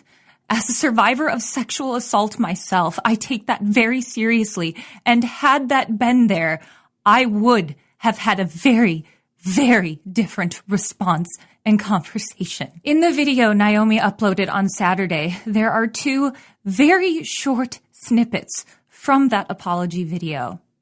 I think it would be best to show everyone the full context, so I will play the rest of it in full now. I did to you what was done to me 10 years ago, and I fucking hate myself for it. I feel sick. It was one of the most painful things I have ever gone through, and I did it to you. The similarities between your situation now and where I was 10 years ago is so fucking similar that it's scary. And yet I still fucking did it. And I haven't stopped crying. I feel absolutely sick to my stomach. I am so sorry. You deserve so much better than that. I did not enjoy it. You did not enjoy it, and it kills me. I just want you to know I am truly sorry, and you deserve better. I don't expect a reply. I expect I'll be blocked, and I completely understand. But I never got an apology from the woman that actually fucked my husband, and I don't want to be that. I hate myself. The comment that followed about vile and despicable actions by both parties was not in response to me learning about sexual assault. It was in response to me learning about a consensual affair. They proceeded to end the video by saying they know they will be blocked, that they don't expect a response from me, and that is exactly what I did. But then, 8 days later, I received a message from someone who said they were Naomi's friend and roommate. I just wanted to be left alone. She wanted the truth. He was still lying. He said she deserved to know everything, okay? He said she deserved to know everything, and by golly did I agree. I wanted to include this while also stating that Naomi eventually did include the full message in a follow-up video that shows me being the one to want to apologize to Kayla and come forward and admit to the consensual affair. But also within this second video, again, Naomi shows a message that reads as follows, and it is from them. Don't you dare try and put any of this on me. I never asked you to cheat. The last night I said I wanted to do more because you said that had been your favorite part. And then you played it like you didn't want it. Again, it seems only you are allowed to express any kind of lust. When I finally do it, because you've been doing it, you never like it. And I assume Naomi King took these screenshots quite some time ago, because when I pull up our Instagram, I just see things like this. And in regards to the allegation about me pressuring in the absence of lube, it was Naomi King who on our second day there was repeatedly asking me to go buy lube despite me saying I did not want to have sex. And they went as far as to bring up a nearby sex shop on their phone's map app. Until you found out it was a sugar baby and that I had someone. And then suddenly another fire lit up under your ass and you wanted me again. And I feel terrible for cheating on Kel. He treats me better than anyone I have ever been with. This is an example of Naomi King twisting the truth to fit their narrative. There were times that both of us felt bad after crossing boundaries we shouldn't have while we were both in relationships. And there was no pattern to my recollection of it being when Naomi broke up with someone or I did at all. There were even instances of Naomi King telling me things along the lines of it's better to ask forgiveness than permission in regards to the fact that because I am bisexual and in a hetero relationship with Kayla, she has told me it's okay for me to seek sexual relations with a man, but not a woman. With Naomi King being non-binary, they were referencing that there's a gray space. But it is absolutely my fault that those lines were crossed at all, and I take full accountability for that. And this is something that Kayla and I have had to work on for years. Weeks after that happened, I made my video, a conversation about manipulation, consent, and assault. I did not think he was keeping tabs on me. And in case you're wondering if there have been any allegations against Daniel, there was. He told me about it. That's the only reason I know about it. He told me it was false, and that there's no way it could be true, because he wasn't there at the time. Turns out he told Discord something different. He told Discord he was there, but he was only there to visit his father.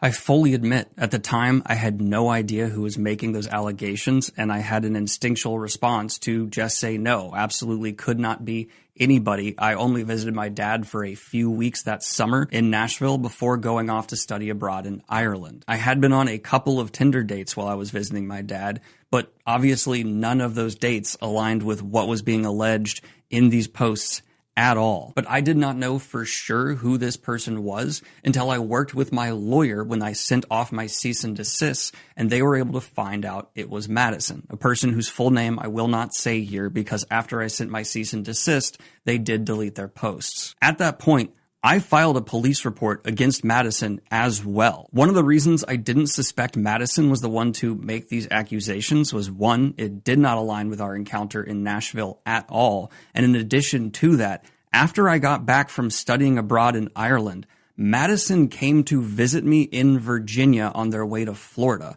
driving several hours out of their way to spend a weekend with me. And I have an eyewitness testimony from my college roommate who can talk about meeting Madison that weekend. All I asked Mark to do was say what they knew for sure about that weekend when Madison visited. Hi, my name's Mark. I was Daniel's roommate, one of Daniel's roommates, our senior year of college, so that would be fall 2016 through spring 2017. We lived in a house together in Fredericksburg, At one point, Maddie came to visit Daniel. I didn't have eyes on the correspondence between them before her arrival or after her departure. She was very cordial the entire time she was in the house. Daniel introduced her to us. They spent a bit of time together in his room behind closed doors, so I didn't see what was going on back there. But I did see her walk throughout the house a couple of times.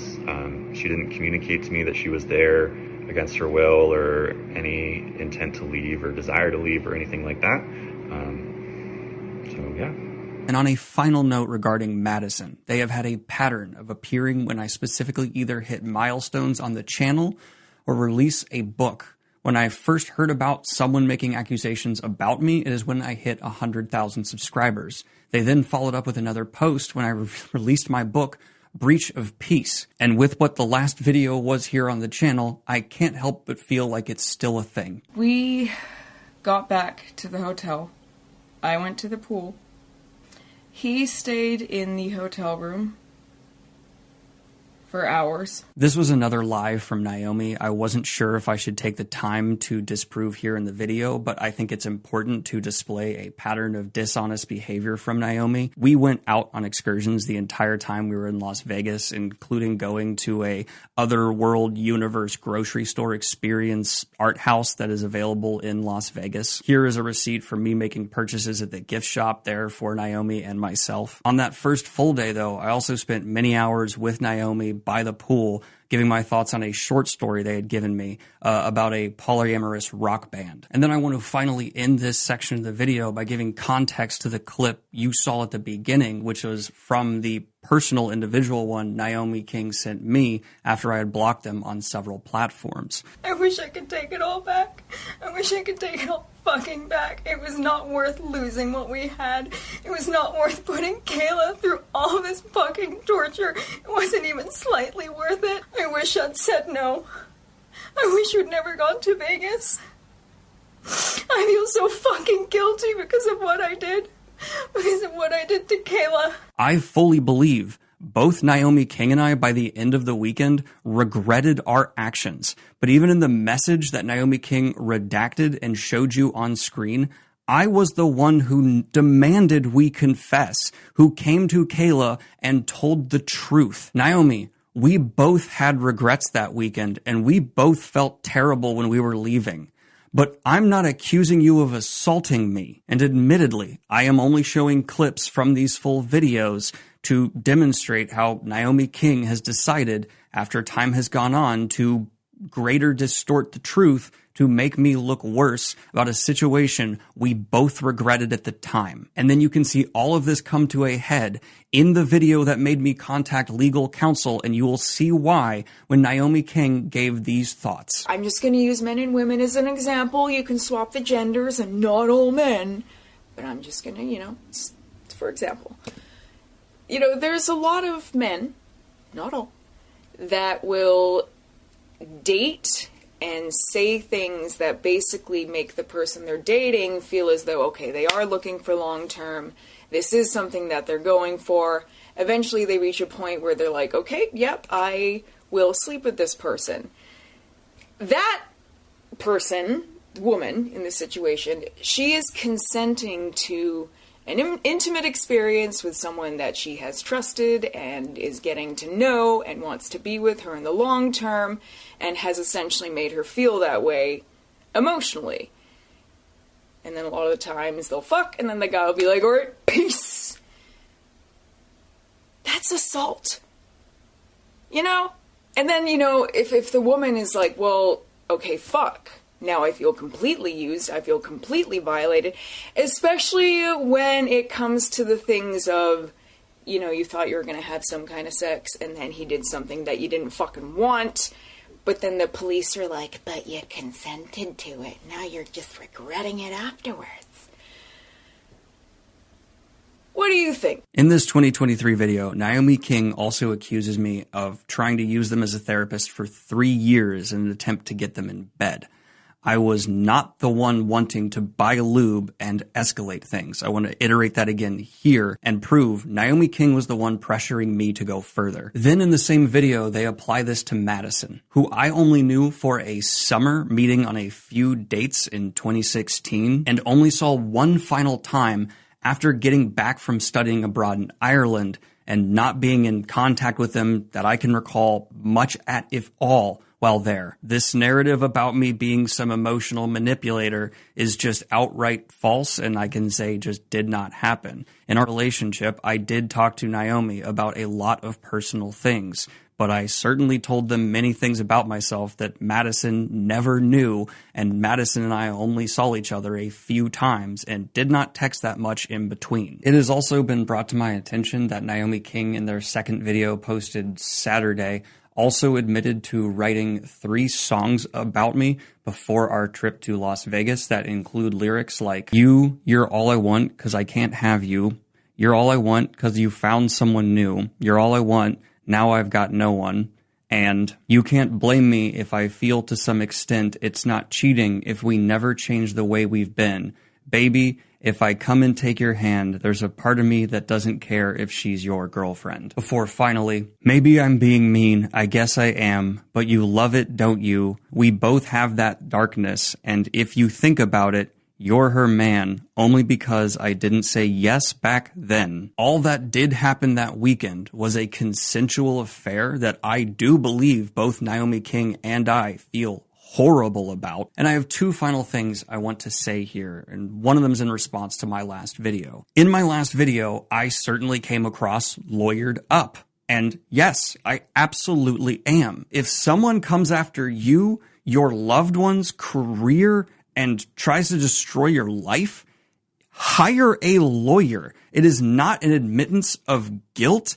And even in the world in general, if the police ask you to come in for questioning, even if you are innocent and have no idea what they are talking about, bring a lawyer. They are not on your side. Others will not be on your side, and you have a right to legal representation so you don't make dumb mistakes. And I want to say I understand why creators were quick to make videos backing Naomi King after seeing their video. Their video was heartbreaking and full of lies. I just ask that if you could, please update your audience on the full facts now. I understand I am not going to win over everybody, and there are still going to be people who want to send hate my way because I did have an affair, and it's the worst thing I've ever done, and Kayla and I are still trying to move on from it. But the one person who's been receiving hate that has absolutely done nothing wrong in this entire situation is Kayla. For 2 years, Kayla and I have been trying to grow, heal, and move on.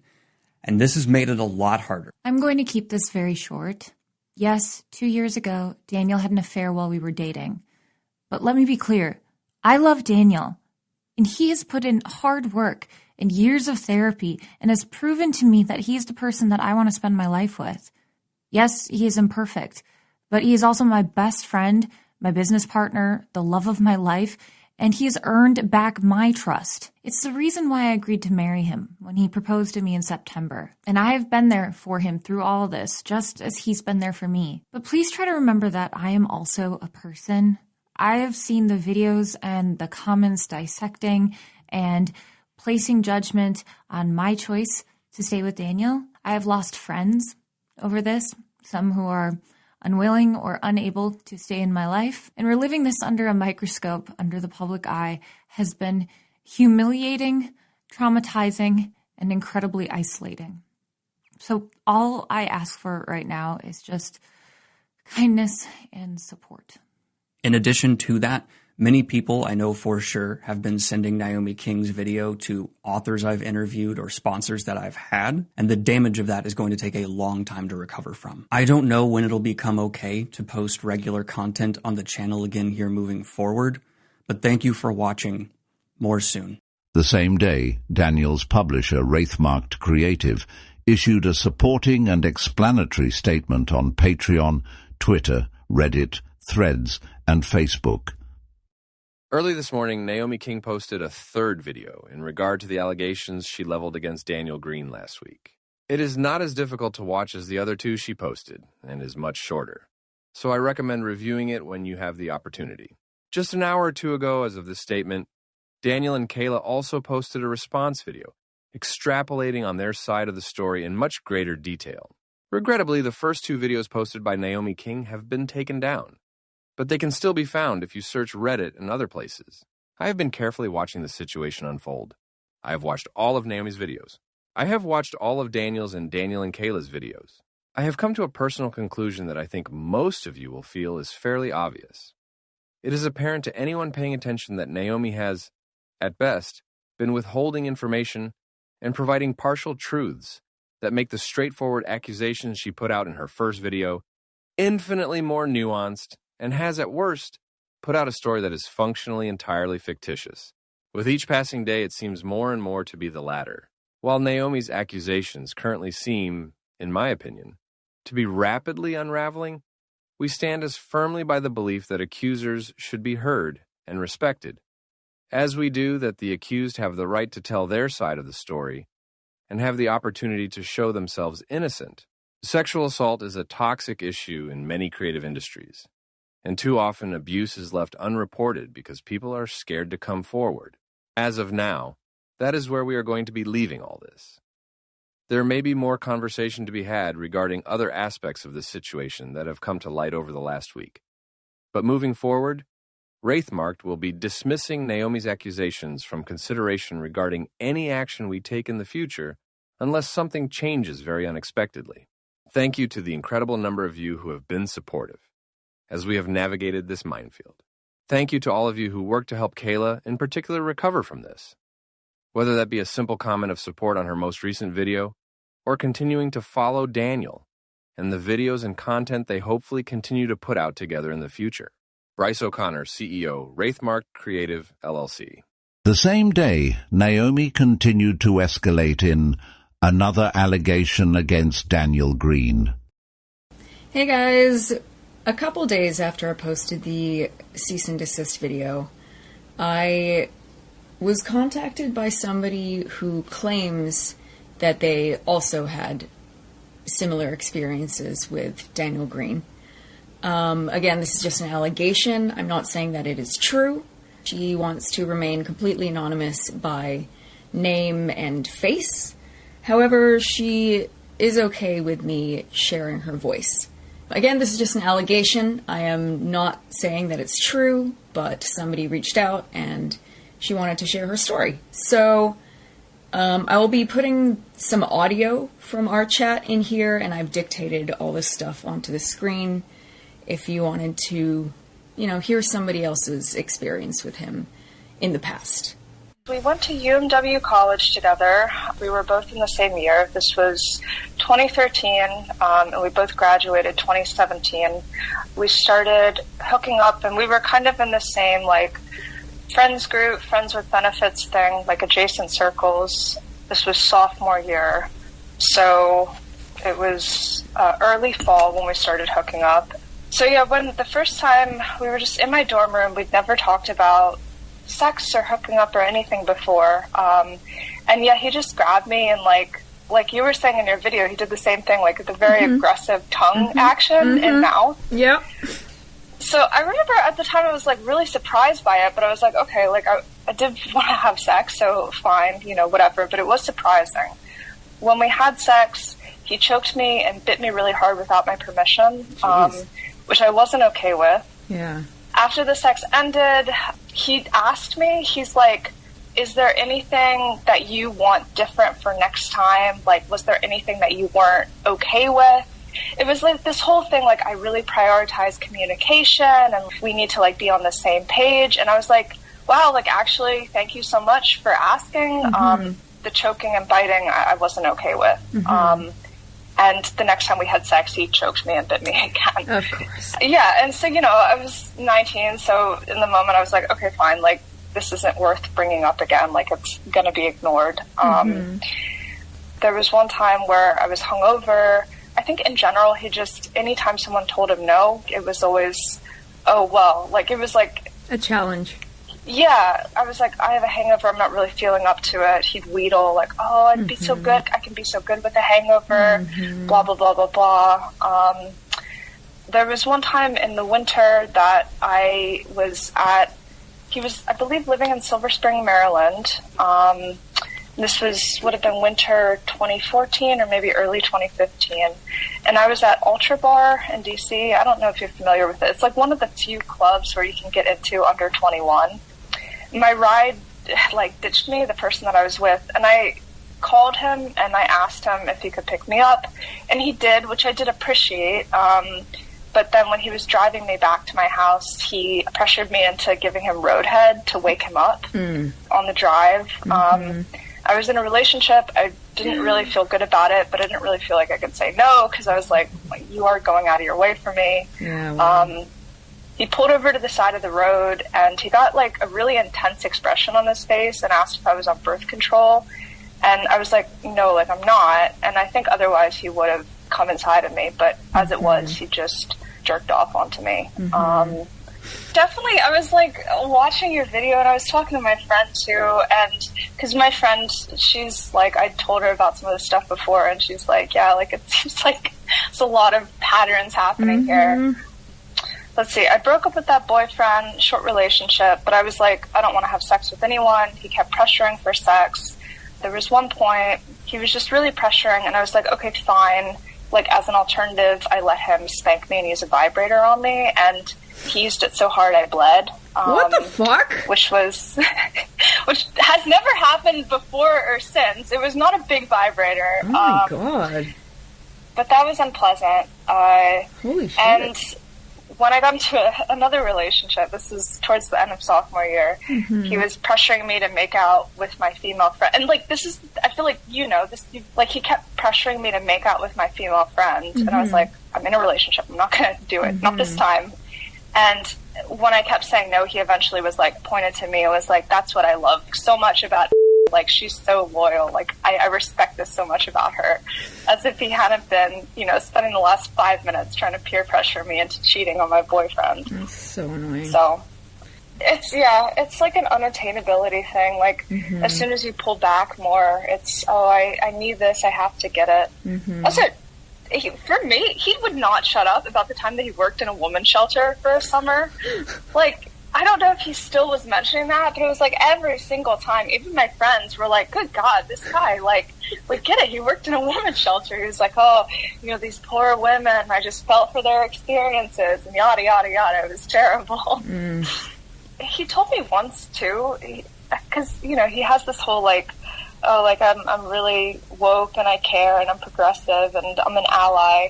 And he told me once, he's like, I don't date black girls.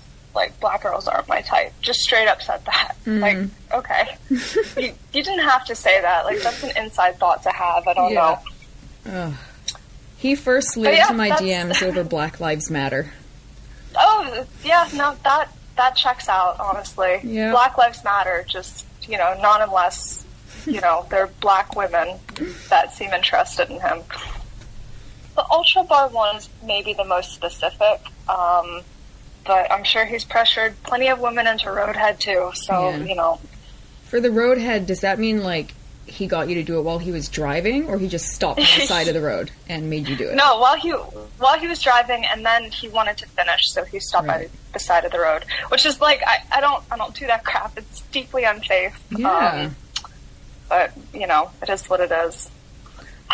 It's one of those things where at the time you're like, oh, geez, well, he really did go out of his way to pick me up, and I don't have a lot of options, and oh boy, I guess I can. So, I feel like with him it was always super, like, even back then you kind of got the sense that it was really, like, practiced. Like, the stuff that he'd talk about, be good at talking the talk with, like, kink and communication, and like, I'm in the kink scene now, and it's, this guy would never, I can't even imagine him being let into any of the clubs that I go to. Like, he'd be kicked out in a heartbeat. Literally. It's wild. And I told my friend, like, years back, I was like, there's going to be some allegations against him eventually. I was like, I know it's going to happen. I guess there's been more than one. You're not crazy. It wasn't just you, like, imagining things. I really, really appreciate you reaching out. Like, oh, that is something else I forgot to say. He absolutely had sex at his dad's house before. He would tell me about some of the times that he had sex at his dad's house. So I don't know if that changes anything, but like, oh, I was only there to visit my dad, so I wouldn't be having sex. Like, bullshit. He told me about the stuff that he did at his dad's place. I don't know if that's changes anything at all, but, you know, there you go. Yeah. I said, honestly, I'd seriously been waiting for years for something to come out, and it is weirdly incredibly vindicating, so...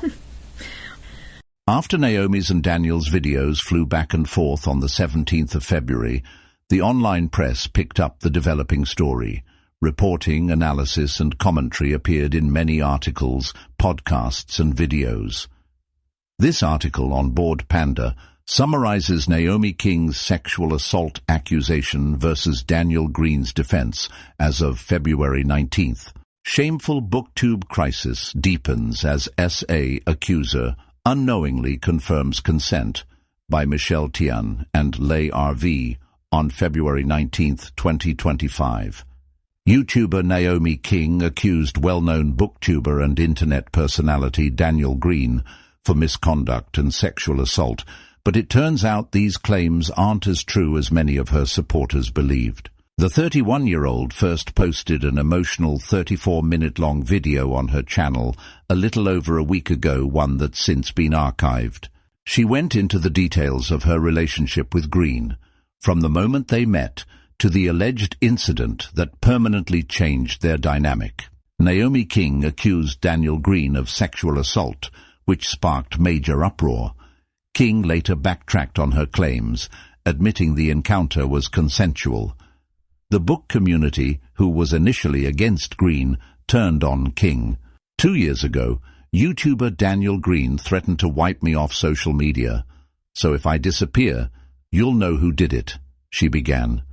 Things first started in 2023, when King and Greene planned to meet up with one another for the first time in Las Vegas, as reported by SK Pop. Since she landed before him, she spent the day getting baked by the pool, and looked forward to hanging out with the fantasy news creator as nothing more than just friends. But upon his arrival, Greene allegedly forced her into sexual relations, despite the fact that it was past midnight, and King was anything but in her right mind. He turned up at midnight, sober and awake, and pressured me, half asleep and on drugs, into sexual things that he and I had agreed beforehand would not happen, King accused in her video. I repeatedly asked him if we could just sleep and talk in the morning. I was halfway through a sentence when he pushed me over and shoved his tongue in my mouth. She continued to describe Greene's attempts to have sex without her consent before doing other explicit acts and talking about how long he'd dreamt about it. It was fucking disgusting, King choked through tears. The next morning, she claimed that the two decided the alleged incident should never have happened, setting the boundary to just remain friends, only for Greene to reportedly go back on his word and assault her as soon as they were alone. After getting home from Vegas, King contacted Greene's then-fiancé and now-wife about what had happened. I needed her to know that I didn't want it, she said. I needed her to know that he was sober and wide awake, and I was half asleep and on drugs, which he knew. To her, Greene was nothing but a lying, cheating piece of shit, noting other instances where the internet personality had been accused of rape. About a month after King's trip to Vegas, she posted a video titled A Conversation About Manipulation, Consent, and Assault, where she detailed how a friend that turned out not to be a friend had sexually harassed her. While she never explicitly mentioned Greene, his legal team sent her a cease and desist letter 8 days later, saying she had to take down the video within 24 hours or face a lawsuit for slander and defamation. It's no surprise that the backlash against Greene immediately followed King's accusations just over a week ago, according to Fandom Pulse. Longtime collaborators with the booktuber cut ties with him instantly. One Piece Podcast wrote on X, "In light of recent events, we will not be inviting Daniel Greene back on the show for further guest appearances. Additionally, we have removed his past appearances from our podcast feed, YouTube, and Patreon." Dragonmount, a Wheel of Time fan site, also addressed the situation, saying, "In this house, we believe survivors of sexual assault and stand with you," and provided resources for help. The book community erupted with noise, with many long-time fans of Greene pointing accusatory fingers at him. "I can't believe this. He did it twice to her. Jesus Christ," one person said in disbelief. "You never know, people." The fact that she knew she had to be airtight with the receipts, which are pretty damning, hurt me because I know people will still try to blow holes in her case. Fucking hell. Another added, "This is a tough watch as a long-time viewer of Daniel. The behavior she describes is gut-churning. The fact that his attorney sent a cease and desist letter in the first place is telling, not even getting into the messages she showed. Unfortunately, I can't even muster up surprise. I just feel disappointed. If he makes a response video, I'll watch it. Otherwise, I don't see myself watching his regular content going forward." And a response video is exactly what followed.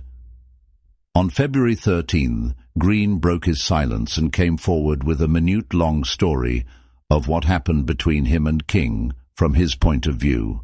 "Hello, my name is Daniel Greene," he introduced himself. "This is an important message in response to various false allegations made against me by Naomi King of alleged sexual assault in a campaign launched on YouTube and more. Let me be clear. I had consensual sex with Naomi King. Yes, it was an affair. While he did not bring up any evidence, he promised that would come later. First, he planned to take legal action against King and sue her for libel. And that was that. 4 days later, on February 17th, things came to an abrupt halt as King seemed to walk back on her allegations, causing those who were following the scandal to backtrack.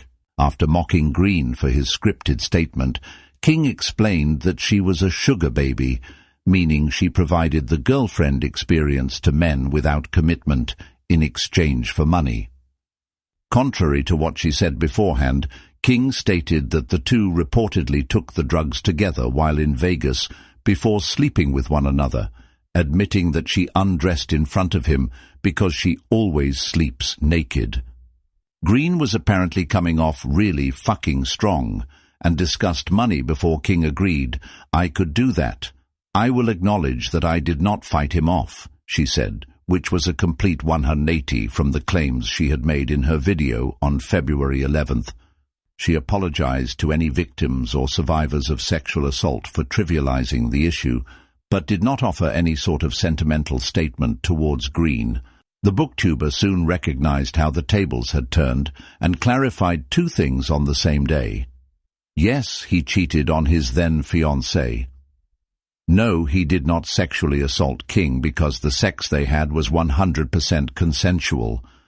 The entire back and forth of the whole situation has caused online communities to flock to Reddit threads to share their thoughts. What an absolute shit show. Well, damn, I learned something new as I completely bought Naomi's story. It seemed so legit and real, one user admitted. Man, this entire situation is definitely going to make some not believe victims, which ain't the way it should be, but it teaches us all that we need to wait before vilifying someone. What a mess, they concluded. Others didn't hesitate to turn on King, labeling her as a genuine psycho. This is currently an ongoing story, and not all details, especially those pertaining to legal cases, have been revealed. The majority of the book community has since turned against King. 1. Naomi King has bad intentions. Don't use her disorder as an excuse for false accusations of rape. 2. I think it was very apparent how unhinged she was in that first video. So many red flags. People are so eager to jump on the cancel train. All his little YouTube buddies hopped on it so fast. I guess he learned who his friends are. That woman should be jailed. 3. What an absolute shit show. Well, damn, I learned something new. As I completely bought Naomi's story, it seemed so legit and real. Man, this entire situation is definitely going to make some not believe victims, which ain't the way it should be. but it teaches us all that we need to wait before vilifying someone. What a mess. 4. She is going to be sued into oblivion over this. 5. Charges should be pressed. She did this to ruin his life and has partly succeeded, as part of his livelihood is gone. 6. She has soiled a man's career and undermined other women who really were hurt from coming forward and being believed. There should be consequences for behavior like this. 7. All I'm gonna say is, I'd hate to have friends like Daniel's. 8. I'm disgusted by how people behaved in this situation. The speed at which the fantasy and science fiction community on social media decided to ruin Daniel Greene's life was mind-blowing. Why not wait for events to unfold? You can show empathy for the alleged victim without immediately calling for blood on the other side. 9. Both are toxic, but in a coughing baby versus nuclear bomb type of way. Yeah, cheaters are scum, but fabricating essay allegations to destroy someone you don't like is next level. 10. They are trying to move on in peace, and she's dragging up drama. On February 20th, Mike Paul made this public statement, posted on Instagram, Facebook, X, and LinkedIn. Today, the police in the United States and the police in Canada were both informed and took police reports regarding Naomi Orosa, also known as Naomi King, regarding ongoing alleged cybercrimes, including harassment and other serious crimes. Naomi was warned several times, but Naomi just won't listen. Now Naomi will have to deal with the consequences of her many alleged, illegal, and damaging actions. More consequences and information to come soon. February 21 on Instagram, Naomi rescinded her February 17th apology. Casual reminder that my apology video was not me admitting to falsely accusing Daniel Greene. I stand by my statement that he pressured me into sexual things I didn't want. The apology video was to sexual abuse victims. I took it down because people were taking it as an admission to falsely accusing.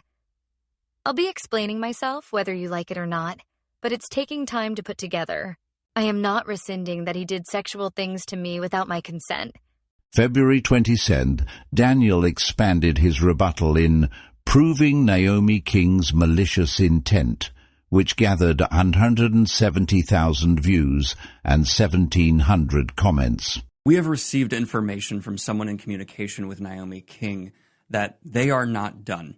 Not offline, not on YouTube, and not on their other social media platforms. In a means to preemptively deter Naomi King from causing more harm, we would like to share evidence proving Naomi King's malicious intent when it comes to harming myself and Kayla, as well as sexual assault survivors. You can see in this message here, shared by a person in direct communication with Naomi, explaining why Naomi's videos, falsely accusing me of sexual assault, are wrong. And in my opinion, Naomi, in response, is clearly mocking rape. The message reads as follows. You described it. That's why everyone was calling him a rapist, and everyone making reaction videos crying for you. That's what all the supportive were about. That's why everyone was talking about survivors in your comments, to which Naomi King responds with a goofy laughing emoji and then the word oops before our informant says, "What do you mean oops?" And Naomi says, "Well, we'll have to see what happens. I have a right to defend myself in the court of public opinion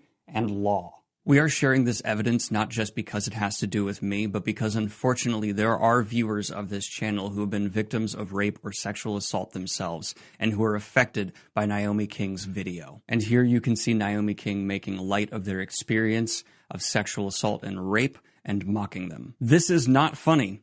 It is not funny to accuse someone falsely of rape, and it is not funny to mock real rape victims. And I will say once again, Naomi King and I had a consensual affair 2 years ago. Naomi King has already uploaded and deleted an apology video addressed to myself, Kayla, and to sexual assault victims. I am so sorry to every survivor that I have hurt in doing this. That was not my intent. And it breaks my heart how many people I have hurt. This is not normal behavior. This is not okay. and I am checking myself. I am so sorry to every survivor that I have hurt in this. I am also, horrifically sorry. I want to apologize to Kayla so much. And Daniel, I am devastated by how many people I have hurt. I have become that person that has set survivors back, and that revolts me. I am not okay with my behavior. It's really gross. I agree with your comments, and I am going to take a step back and reflect. I don't like this version of me, so I'm going to put an end to this. Before taking their Instagram to say they are going to accuse me once again. If you believe that mocking rape or making light of sexual assault is not okay, you need to read this message. More soon. February 23rd, Naomi uploaded her last video, Daniel Greene Part 3, answering questions, apologies, and goodbye. It is 70 minutes long. She revealed that she had been a sex worker for years. The fact that I have now made it more difficult for people to be believed when they come forward is devastating to me. That was the last thing that I wanted. The last thing I would ever want. Hey guys, so this entire video was shot and edited before Daniel's new one. He is still trying to shut me up. Daniel is still desperately trying to silence me by smearing me before I even post another video. Let's get to the video. I did not come forward thinking he had nothing. I came forward knowing he had everything, and yet I still did it. So please think about it logically. It makes no sense for me to falsely accuse somebody who I know has everything. It makes no logical sense. This is now apology video number 13. No matter what I do, I can't say it right. But I am not leaving YouTube on that bullshit 3-minute apology or that interview I posted just 24 hours later. I want to begin this video with, I am not rescinding my statement that I was pressured into things that we had agreed beforehand wouldn't happen. I am not taking that back. That last apology video was not me admitting to falsely accusing anybody. That's not what that video was for. That video was me being devastated to the survivors of the sexual assault community because I did not mean to hurt them. That was the last thing I wanted.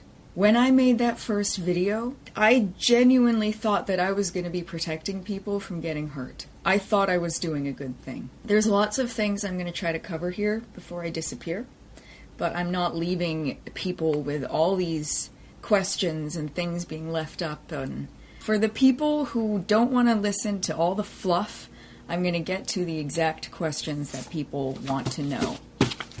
1. Are you accusing Daniel of rape? No. And I never did. There are a handful of people that understood this from watching the first video, but there's a lot of people that didn't. I never accused Daniel Greene of raping me.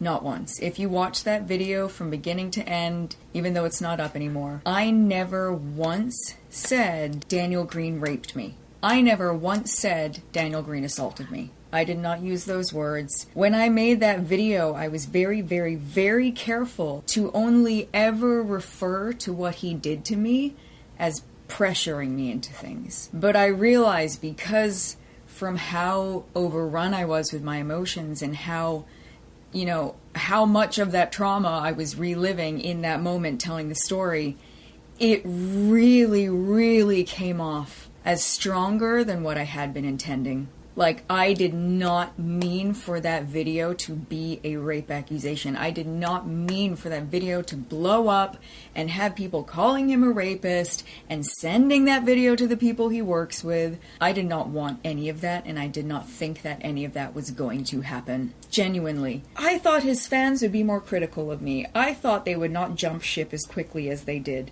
I am not accusing him of rape, and I never did. But I understand that that's what was taken away from the video. And I understand that because I didn't give any fucking trigger warnings, which is stupid because I always do that, because I didn't give anybody trigger warnings, It meant that every single survivor who happened to click on that video was forced to relive their trauma completely without warning. And I hate myself for that, because I have been assaulted by other people. I have been raped by other people. I have severe PTSD. And for me, if I hear somebody start to talk about a story that has anything to do with this, if I even look at a title in the news, I get horrific images of graphic sexual violence in my head, and I realize that's exactly what I forced people to go through when they clicked on that video and I didn't give them a warning. So I can completely understand how every survivor watched that video, heard the story, saw the emotions, and didn't notice that I never called it rape. And I don't want to blame people. I don't want to blame people. The only time I used that word was when I was referring to the Tumblr allegation. I never accused him of raping me, and it breaks my heart that that's how that first video was taken, because he didn't rape me, and now I'm being a false accuser. But I never said that he raped me. But that's what was taken away from the video, and I hate that, and that's fucked up, and there's nothing that I can do. That being said, there are people out there who did notice that I never said that he raped me. And there are people out there who have messaged me and said, like, I didn't think that first video was a rape accusation. And, like, thank fuck for those people. But, are you accusing Daniel of rape? No, I am not, and I never did. Are you admitting to falsely accusing him of rape? No! I never said Daniel Greene raped me. What I said was that he pressured me into things. That video wasn't me coming forward about Daniel raping me. That video was me coming forward about a negative experience I had had with him, and that I had ended up speaking to somebody who had allegedly also had a negative experience with him. That was the entire point of video number 1. It wasn't about me, it wasn't about my story, I just had to tell you that in order to get to the point of the cease and desist. That video wasn't supposed to be, like, that wasn't the goal of that video. And instead, it became this huge, blown up rape accusation that I never meant it to be. So are you admitting to falsely accusing him of rape? No, because I never said that he did. And I was very careful to never say that he did. I understand that what I described sounded like it, but I never said that he did. Trust me, I do not take rape accusations lightly. I hate false accusers. I hate false accusers. So the fact that, I fucked this up by using the wrong goddamn words, by being too emotional in that video, those tears were real. Those tears and that panic attack were real, and that was part of the problem. If I had told that story without getting emotional, I think the message would have gotten across better. But because I was telling that story for the first time in a long time, all that trauma was coming back out of me, and it was so easy to ignore the words that I used and just go off of feeling. And I fucked up. I wish I had not been crying. I am not retracting my statement that he pressured me into things that I didn't want, that we had previously agreed wouldn't happen. I'm not retracting that. But I am also stating that I did not mean to accuse him of rape. I did not mean for that video to turn into that. I just watched Daniel's video, and there was a couple things that I wanted to address. Please notice that Daniel only describes events leading up to, between, and after what happened. It doesn't matter what history you have with somebody. In the moment, if there is no consent, there is no consent. If it is not an enthusiastic yes, it is a no.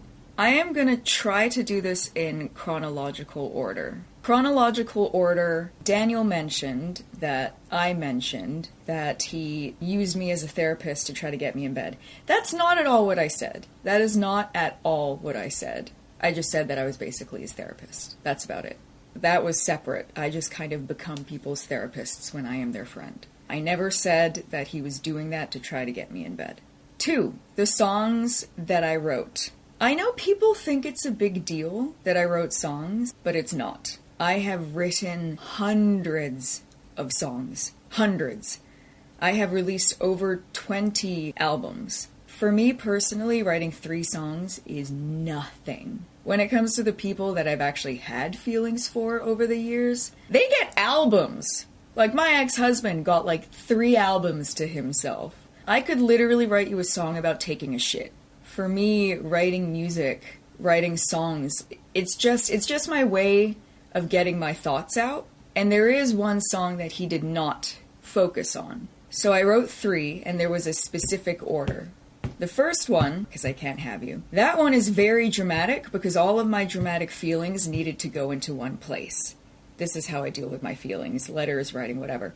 The second one, which is obviously the bitchy, mean one, that was just me trying to get my, like, angry feelings out about the situation. The song he didn't focus on was the last and final one that was my conclusion of the entire situation. He did not read you the lyrics to this one, so I will. Maybe one day if we're both single, maybe then we can try us out. But not till that day when we are both single, because I can't do that to her. I know how it feels to love someone and find out that they've got another. I know how it feels, so I can't put somebody else through all that torture.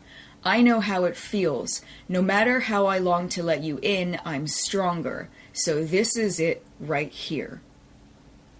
He chose to gloss over that because this was the third and final song of the 3. This was my conclusion. I know a lot of people are going to be like, you wrote songs, you're fucking dramatic. I don't care what you think in that sense.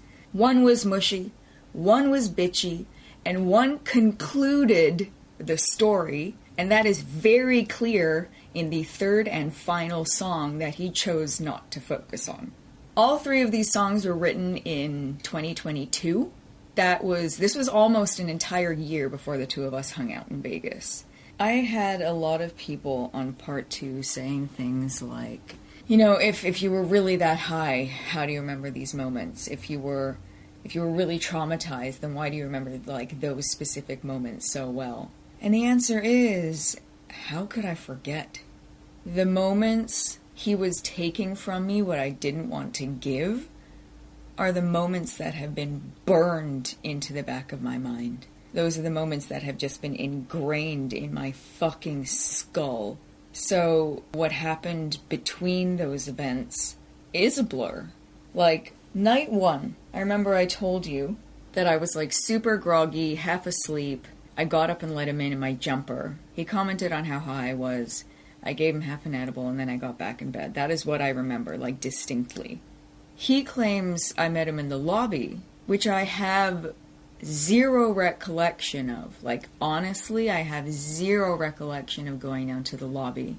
But, you know, now that I'm thinking about it, logically speaking, I think I would have had to have gone down to the lobby. So now, obviously, now I'm just fucking up my own case because the bits between what he did are a blur. He swears that I looked sober. I don't know how that would have even been physically possible, considering I had been eating 40 milligrams every couple of hours the entire day and had just been asleep. So, like, physically speaking, there is no way I even could have looked sober, because my eyes would have been red, my face would have been all smushed up from being in a pillow. Like, there is no physical way I could have looked sober. I honestly don't remember going down to the lobby. I know some people don't count being able to, you know, get up and walk as half asleep. I do. And I know, like, some people, when they hear half asleep, they mean, like, so incapacitated that you can't get up. That's not, for me, that's not half asleep. For me, that's so incapacitated that you can't get up. When I said that I was half asleep, I mean that I was, like, I was groggy. I could still talk a little bit, but I wasn't, like, sober. I wasn't awake. I wasn't there. Clearly, I was groggy enough that I don't remember leaving the room. But logically speaking, I think I would have had to let him up. I don't remember that. I can honestly tell you I don't remember that. And I didn't lie about that, or at least I didn't mean to, because I don't remember. He commented on how high I looked. That part is not a lie. And that was why I asked him if he wanted to catch up. That is why he bit half an edible. I've had people questioning about the edibles, the drugs, and the numbers that I keep saying. because I think the numbers either range from I was on 40 and he was sober, or I'll say that I was on 50 and he was on 10. The reason I consistently say 40 milligrams is because the edibles that I bought upon arriving, they were 20 milligrams each. So I was taking 40 milligrams every couple of hours. I think my first dose was around, and then like every 2 hours I would take another 40 milligrams so that I could kind of consistently stay on the vibe of 40 milligrams. Obviously over time that stuff will build, but it also kind of, you know, goes out of your system. So at least in my mind, I was trying to take 40 milligrams consistently throughout the day. Daniel claims he didn't know that. I don't know how the fuck he wouldn't. He ate half an edible, which was the 10 milligrams. I ate the other half, which is another 10 milligrams. But it takes about an hour for that stuff to kick in. So that's why sometimes I say that I was on 40 and he was sober, because they hadn't kicked in yet. But if you include the edible that we shared upon him arriving, then I would have been on 50 and he would have been on 10. But that didn't kick in yet. So that's why that number keeps getting confusing. So I went to bed at maybe like 8-ish. Again, high as fuck. Tired as fuck. I got maybe 2 hours of sleep, and then I had to wake up to let him in. So I guess logically speaking, I did have to go down to the lobby. But I don't remember it, like honestly. But I think I would have had to. Either way, I was high as fuck.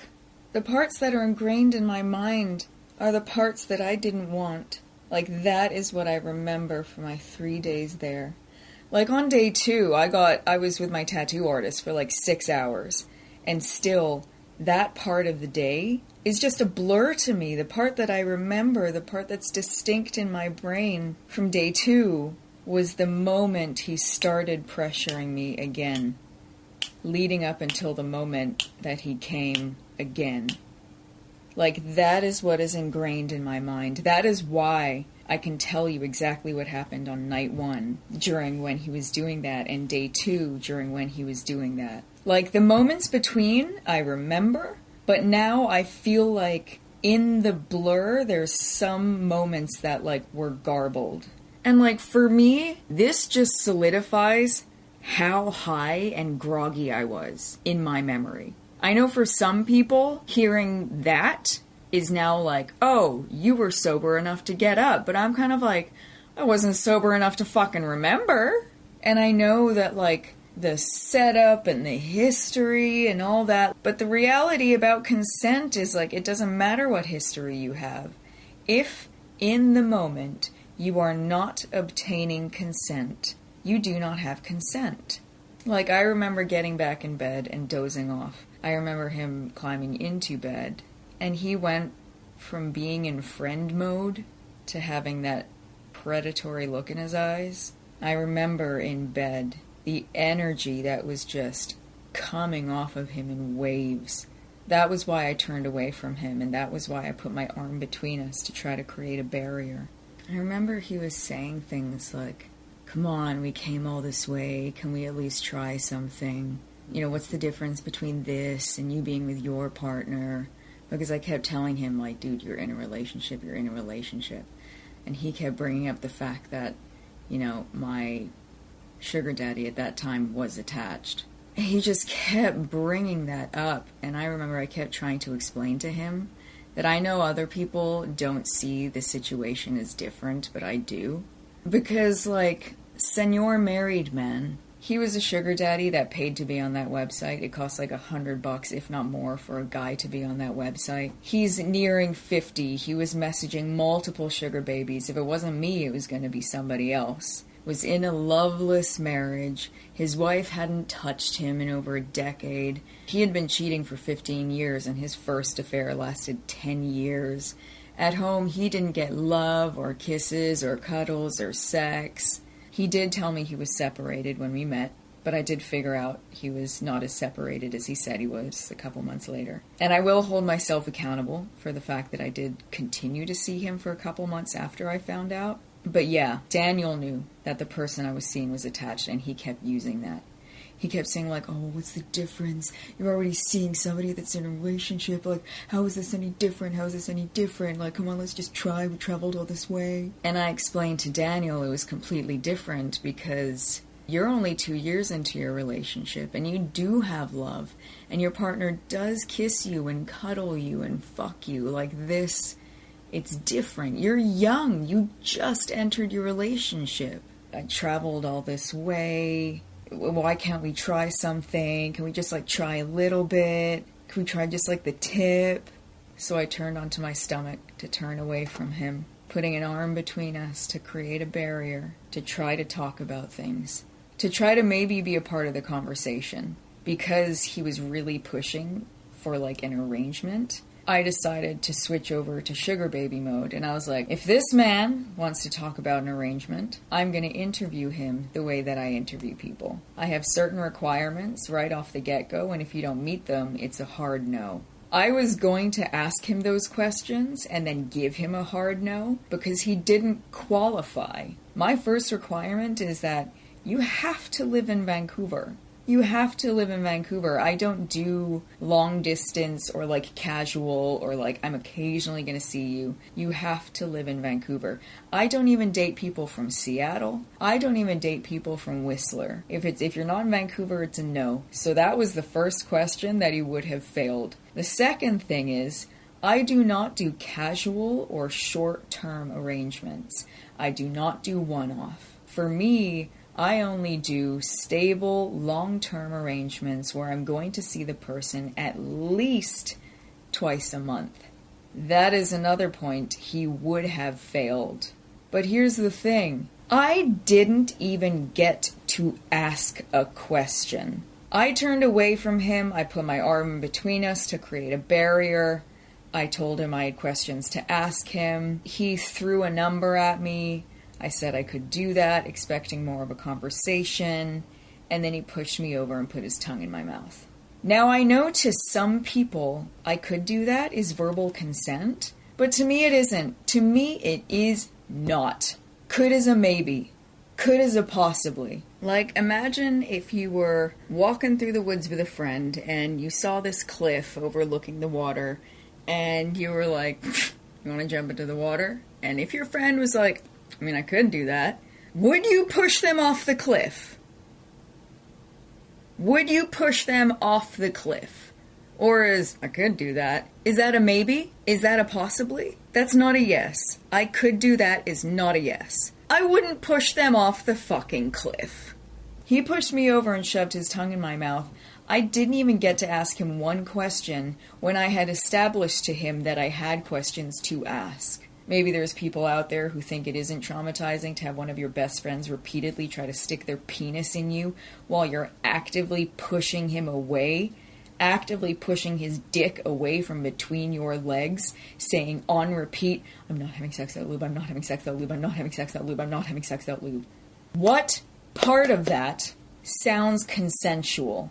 And it doesn't matter what history you have with somebody. History with somebody in the past does not equate consent in the present or future. Consent is something that you need at all times. I do not see how people think that was consensual. That is not how consent works. If I had looked at him, if I had still been facing him, if my body language had still been open to him, if I had looked him dead in the eyes and said, I could do that, let's do this, it would have been different. That would be different. But that's not what happened. What happened was I wasn't looking at him. I was facing away from him. I had a barrier between us. I wanted to ask him questions. I told him I wanted to ask him questions. He threw a number at me and then pushed me over and shoved his tongue in my mouth.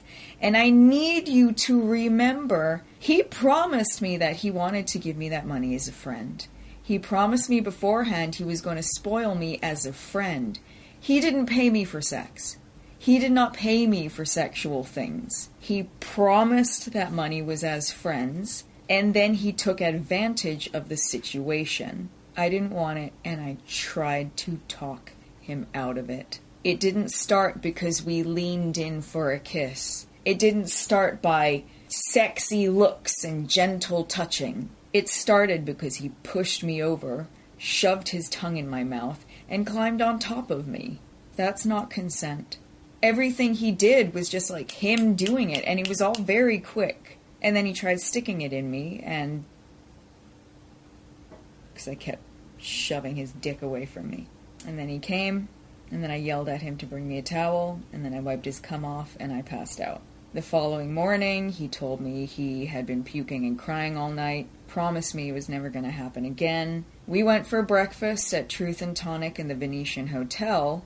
I remember it took us forever to fucking find it. God, that place is a maze. And I remember at breakfast, over breakfast, we discussed it again, and he promised me again that it was never going to happen. We walked around afterwards for a little bit, and I think he had to go get his medication.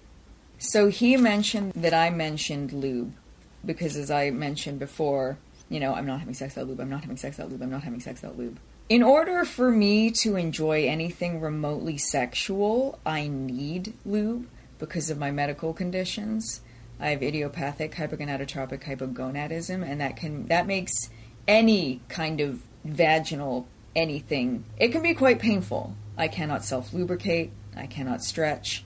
So I think this was the part of the timeline that was confusing to me. I think it was after breakfast, on the way back to the hotel, because we did walk around a little bit. On the way back, I did look up somewhere to buy lube, because in my mind, I was kind of like, alright, well, fuck. He's already done to me once what I didn't want. Like, that night was non-consensual. And my trauma response, because unfortunately for me, my trauma responses are not fight or flight, but freeze and fawn, right? During the night, I froze. Trust me, I wish I was a fighter. The following day, there was a part of me that did desperately want to reclaim what he had done. This has happened to me before, and I know people who have done this. Sometimes when you go through something traumatic, there is a part of you that will try to reclaim that moment. That will try to be like, okay, you know, maybe if I get the things it would take for me to actually be able to enjoy any kind of intimacy or sexual act, you know, maybe if we get the things it would take, maybe I can be a part of this conversation. Maybe this can be an equal exchange. Maybe I could enjoy this. So I was looking at places to, you know, maybe be able to find something. But we did discuss the fact that nothing was going to happen, and that's why we didn't go get anything. I'm not denying the fact that in order for me to enjoy anything, I need lube. I am not rescinding the fact that what he did the night he arrived, I didn't want, and I tried to talk him out of. The following day, in the message exchange that I showed you the other day that a lot of people were confused about, that message exchange was from after our trip to Vegas. These messages were from the 24th, but we were talking about what had happened. In that text exchange, there are messages where I was saying he was the only one ever allowed to express lust. If I ever gave back the energy he was giving me, he never liked it. And this played out in Vegas. The night he got there, he was pressuring me into things, and I didn't want it. Pushed me over, shoved his tongue in my mouth.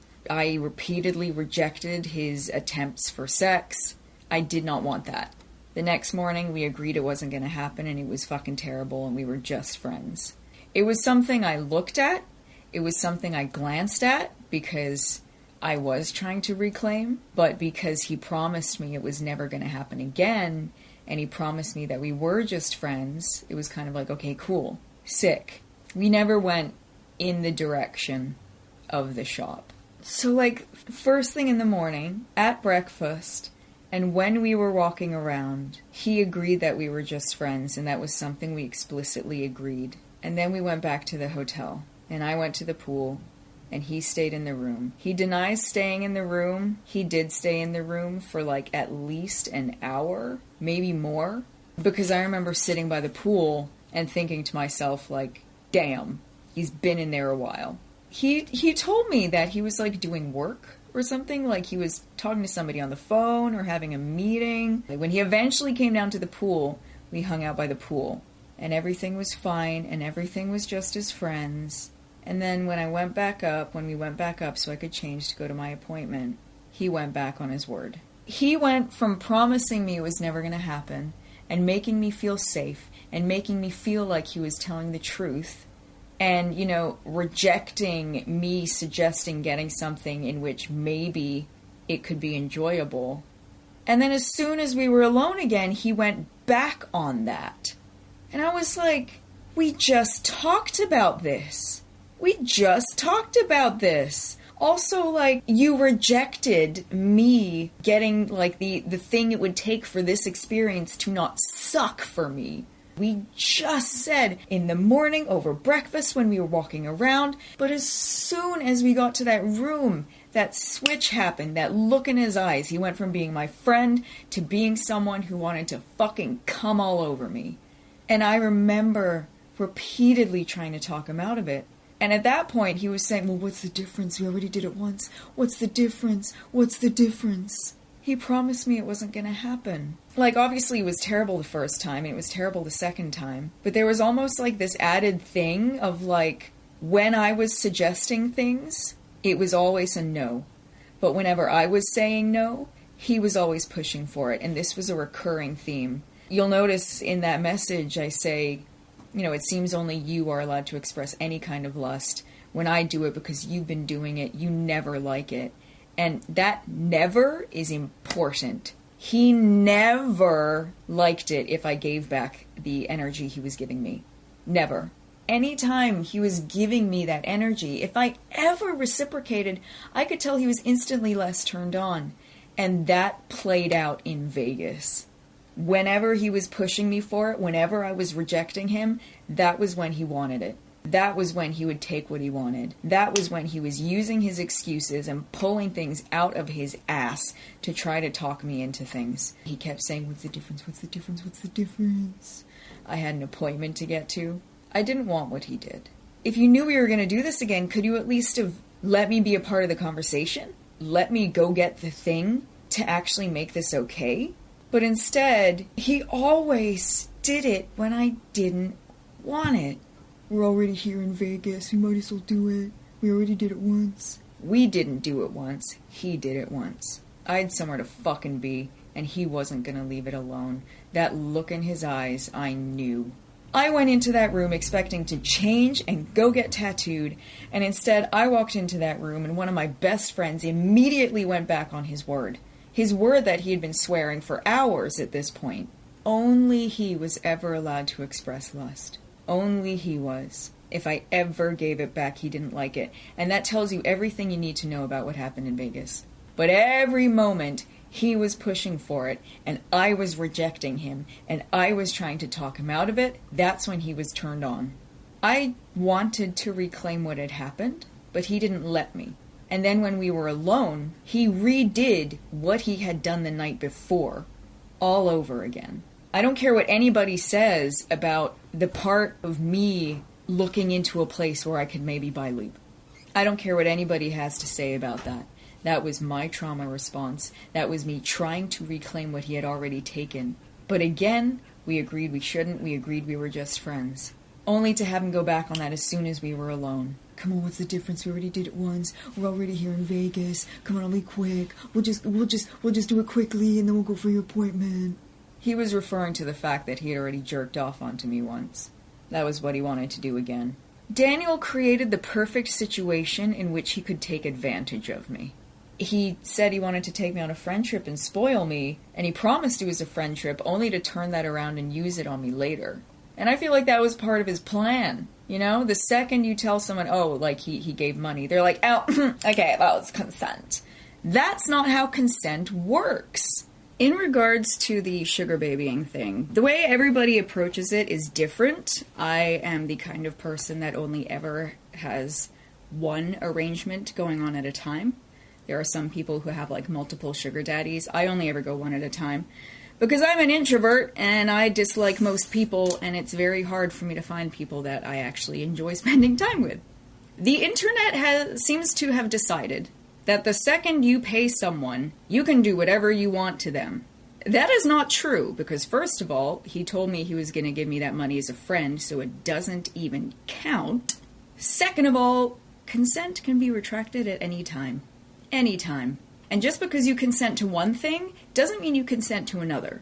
Consent is something that you need throughout, and money does not change that. And even in this situation, the money doesn't count, because he promised me he was giving it to me as a friend. So you have to take the money out of the equation. Or you have to look at it in a sense of, he purposefully lured Naomi on this friend holiday and then used that against them later on. He didn't pay me for sex. It doesn't matter that I'm a sugar baby. If we had gone and bought lube, I might have consented. I might have. And I'm not afraid to admit that. But without it, sexual encounters suck for me. Like, suck. If we had gone and bought lube, it might have been consensual the second time. But it wasn't. He took from me what I did not want to give, and I tried to reclaim that, and he didn't let me. And then he took again what I did not want to give, knowing damn well I didn't want to do it, and that we had just promised for hours on end that it wouldn't happen. That's not consensual. Coerced consent is not consent. I tried to talk him out of it, but eventually I just fucking gave up. He whipped his dick out, and I remember vividly when he pushed me to my knees and shoved his dick in my mouth. And I remember my mouth was so dry, his dick felt like a rolled up carpet. And I can honestly tell you, my mouth was so dry, I couldn't have sucked a dick even if I wanted to. I could not have sucked a dick even if I wanted to. But his dick was only in my mouth for about 5 seconds before he pulled me up onto the bed, laid his money on me that he promised was just his friend's, and then jerked off onto me. He seems to think that he's all high and mighty because he didn't want to cross that line when it comes to like sex. He's acting all high and mighty that he didn't cross that line without telling you that he was pressuring me for it. And even if you take penetration out of it, the fucker jerked off onto me twice. And both times I tried to talk him out of. It doesn't matter what history we had. Consent is something you need consistently. Any moment I wasn't rejecting him, he was no longer interested. He never liked it, and that tells you everything you need to know about the 2 times that it did happen. And that's why I was in such a daze that I forgot to bring my food offering to the appointment. Because when you do batok, you need to bring food offerings for your ancestors. And I had mine, and he was in the room. But because of what he did, I was in such a daze that I forgot it. And I had to end up ordering pizza for my ancestors. And they didn't fucking like it. I didn't fucking want it, and I had a fucking tattoo appointment to get to. But I didn't fight him off. He came on me, wiped it off, got changed, and went and got tattooed. Night 1 and day 2, I didn't fucking want it. And I had established that multiple times. Day 3 for me, or day 2 for him, after I got tattooed on night 2, I had been crying and shaking and going into shock. And I was in so much pain that I feel like it kind of turned him off. One of my friends said, he clearly dehumanizes the people he wants to have sex with, and that makes it easy to ignore consent. I think him seeing me go into shock, crying and shaking, humanized me. That night nothing happened, because I was in so much pain, and I passed out, and I just, we needed rest. Thank fuck. The following day, we went to the art gallery. Now, the following day, I was still in a lot of pain from the tattoo, like my entire back was on fire. I realize now that what I went through to some people is an insult. I stand by everything I have said, I just do not stand by the way I said them and the order in which I said it. That was all bullshit, and I realize that now, and I did it all wrong, and that has completely fucked not only my case, but every fucking survivor that I've let down, and I'm disgusted by that. But I'm gonna try to just get this concise. I sent those videos because I'm a crazy person, and this is how I deal with my feelings. I sent those videos because I was genuinely distraught. In those videos, I say, I wish I had said no. I never know how to say no. That doesn't mean he didn't push me over and stick his tongue in my mouth. At no point has he told you that I looked at him and was like, yes, let's do this. Me admitting to saying, I wish I had said no, I never know how to say no, that's not me admitting to consenting. I don't see how people see it that way. I feel so fucking guilty because of what I did. I stand by that. That is not me admitting to it being consensual. The only thing I admit here is that I A, feel guilty, and that I B, wished that I had said no.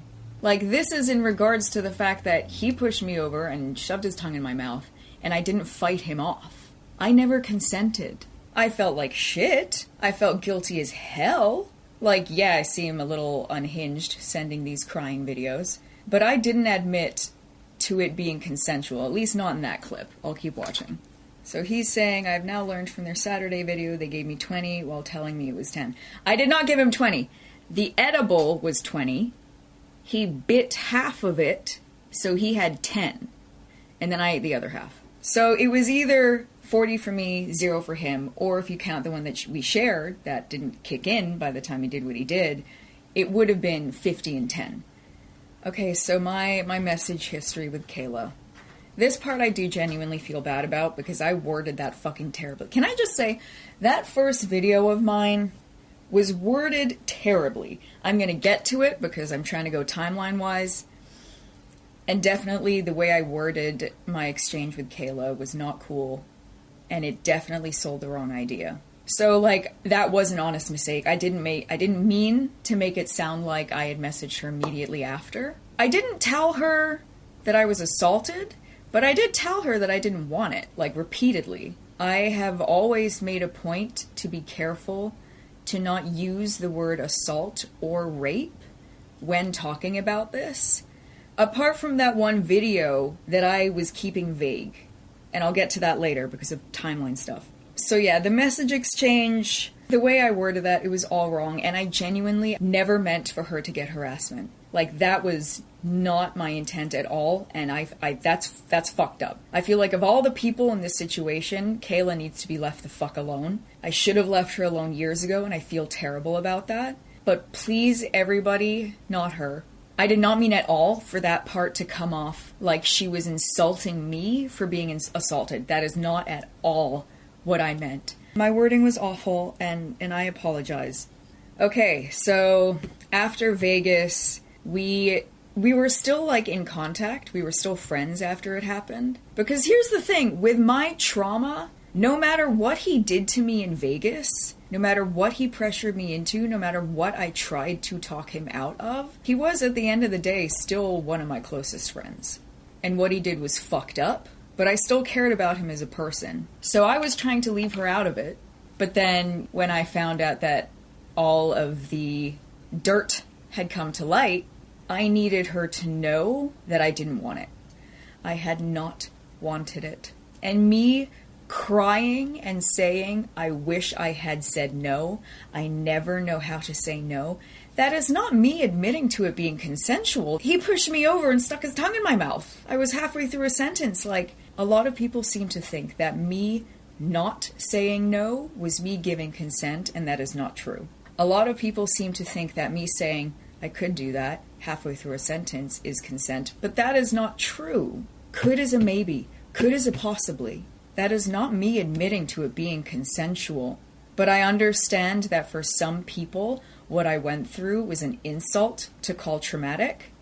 Anyway, I'm going to try to get back on track. Where the fuck are we? Right, the crying videos. Okay. So our last day hanging out was the 22nd. That message exchange that people seem to think was from when we were in Vegas was from the 24th.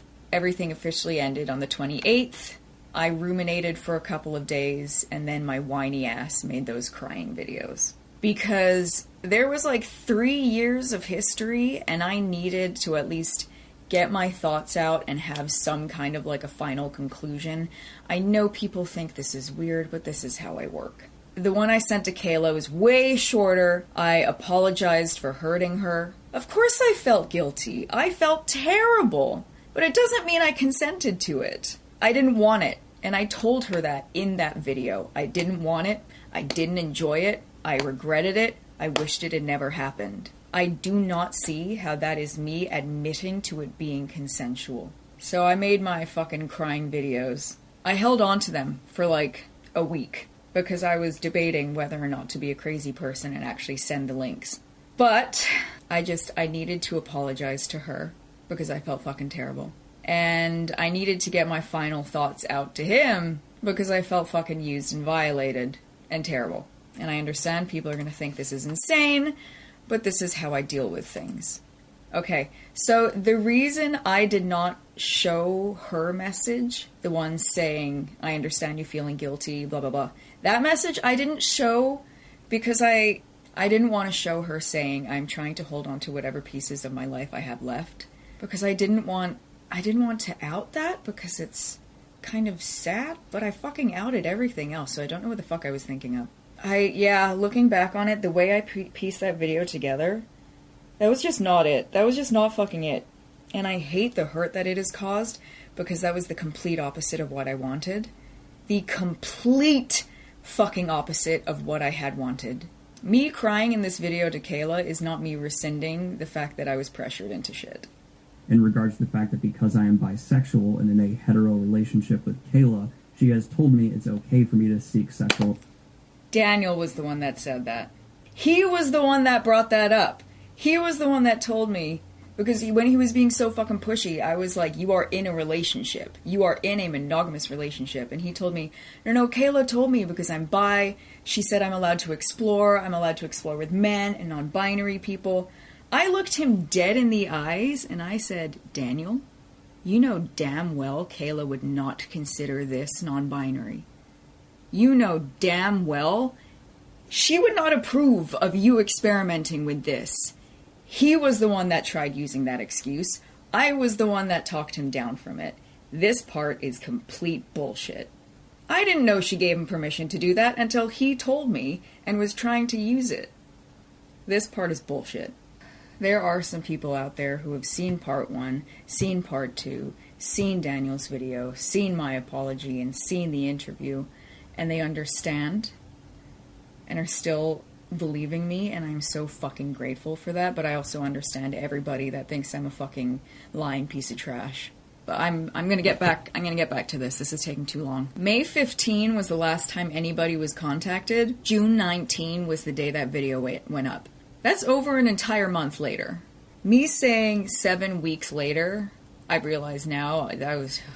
My wording was so bad. Oh, and I admit that.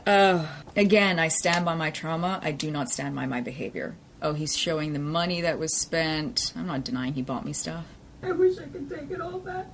I wish I could take it all fucking back. It was not worth losing what we had. Me saying I could take it all back is not me admitting to consenting. When I say it was not worth losing what we had, I meant as friends. Not more than that. I'm not afraid to admit that he was a very, very dear friend to me. There was a lot of things that we spoke about that I hadn't shared with anybody else. And that was part of why him taking advantage of me and pressuring me into things, knowing my entire history, all of my trauma, and that I had PTSD, that's part of why this fucked me up so much. Again, me saying I wish I had said no is not me saying I wish I hadn't said yes. If in this crying video I was sobbing and saying I wish I hadn't said yes, I wish I hadn't said yes, it would be different. But instead, all I have said is I wish I had said no. That is not me admitting to it being consensual. Consent is something you need consistently. If it's not an enthusiastic yes, it's a no. Just because I didn't fight, just because I didn't say no, it doesn't mean that I said yes. It does not mean that I consented. And this is something that a lot of people are just missing. It doesn't matter the history we had. What matters was the 2 moments that I am talking about. The night he pressured me into things that I didn't want, and the day he pressured me into things that I didn't want. The fluff around it is not important, technically. Okay, I understand now that how much I reached out to Kayla was weird and fucked up, and I should have left her alone. It was not right, and I understand that, and I apologize. And the way that I worded things in that first video, oh my god, I don't think I've gotten to my apologies yet in this video. So, Kayla, I am genuinely so fucking sorry for the amount of hurt that there has been in this entire thing. For years, genuinely, I was fighting for you, and then afterwards, I thought I was still fighting for you, but I realized I should have just pissed off and left you alone, and I apologize for that. So yes, I was apologizing, and I was reaching out, and I shouldn't have done it, but I have not once admitted to consenting to what he did. Okay, before this starts, I would like to reiterate the fact that this video, a conversation about manipulation, consent, and assault, was a general conversation video that I just wanted to talk to, my community about. This exact clip he is talking about here, I never once said was about my personal experience. This segment of the video was me talking about situations in general. And that's what I need people to understand. In that video, a conversation about manipulation, consent, and assault, only a smidgen of it was me giving my personal experience. The rest of the video was just in general. That's why it's called a conversation about manipulation, consent, and assault. It wasn't called, what happened to me? It's different. The scenario I'm talking about here is not what happened between me and Daniel. This was just me talking in general, and he was assuming I was talking about him. Like, there are parts in that video where I was sharing a personal experience, but this part was the part where I was just talking in general. So him using this is irrelevant because I wasn't talking about him at this time. I wasn't talking about him. Okay, I want to address my use of the word assault in this video. I would like to, again, reiterate the fact that I never said this video was about Daniel, and I had zero intention on anybody knowing that the video was about Daniel, because there was not a single person that was following me that knew I had gone to Vegas with Daniel. There was literally like 2 people in my life who knew I was going on that trip with a friend. I genuinely did not think he was going to see this or watch this. I did not think anybody who clicked on this would think about him at all whatsoever. If you read the comments from before this blew up from years ago, there is not a single person in the comments who thinks it's about anybody. Every discussion was just people talking about their own experiences or just things in general. I had zero intention on this being about Daniel publicly in any way, shape, or form. It was like first thing in the morning, I just got out of the shower. Of course, my thoughts are not completely coherent and not thought through. I didn't run it by a lawyer. I didn't run it by anyone. It was just a conversation. Obviously, looking back on it now, I would not use the word assault, which was why in video number 1, I never said Daniel assaulted me. And I never said Daniel raped me. In that segment of the video, I was not talking about him, I was talking in general. And then fast forward to the other week when I woke up one day and had a great idea to come forward because I thought I was doing a good thing. I am not retracting my statement that Daniel Greene pressured me into things that I did not want, that we had agreed beforehand would not happen, while he was pretty much sober. He was either sober or sober with a little edible in his stomach that had not yet kicked in. You can either say, okay, Naomi was on 40 and he was sober, or you could say Naomi was on 50 and he was on 10. It just entirely depends on whether or not you count the edible we shared when he arrived. In that first video, I realize now it was worded terribly. It was put together terribly. If I was going to tell you anything, I should have told you everything from the get-go in chronological order, and I realize now that the way I did it was so fucked up. And the way I have behaved since then is also fucked up. I stand by my trauma. I do not stand by my behavior. I genuinely did not think that I was accusing him of rape. Like, genuinely. I specifically only used the word pressure to describe what he did to me. I never at any point said, Daniel Greene raped me. I never at any point said, Daniel Greene assaulted me. In the video that I made about Daniel Greene, what I said was that he pressured me into things that I did not want. What I said was that I repeatedly tried to talk him out of it. I never said in that video that I told him to stop. I never said that I told him no. I never said that I fought him off. And I thought that was the thing I was supposed to do. But I realized that from the way I described it, the way I made that video, the way that I was recounting the events, the way that I was crying and sobbing, I want to let you know that all of those tears were real. All of them were real. That panic attack was real. I cannot fake that. But I am not admitting to falsely accusing him. I genuinely did not mean to do that in that video. And then when I started to get all the outpour of messages, and when I started to see what people were saying to him, I realized that I had said it wrong and that everybody was taking it as a rape accusation. And so I threw together that manic-ass part 2 to try to give you a little bit more insight into, the history and what had happened. And while I stand by trying to clear the air, I do not stand by the way that I did it, because I realize now that that was not the way to do it. And then it got flagged by YouTube and got taken down. Because a lot of people seem to think I took those videos down out of shame or regret. I didn't. Part 2 got flagged by YouTube. Part 1 I took down because without part 2, it looks like I'm accusing him of rape. And I didn't mean that. If part 2 was still up, I would have left part 1 up. But because part 2 got taken down, I needed to take down part 1 because people were getting the wrong message from it. And I'm not blaming other people. I realized the way I worded it and the way I said it and the way I shared that story was I didn't mean for it to come off that way. Genuinely.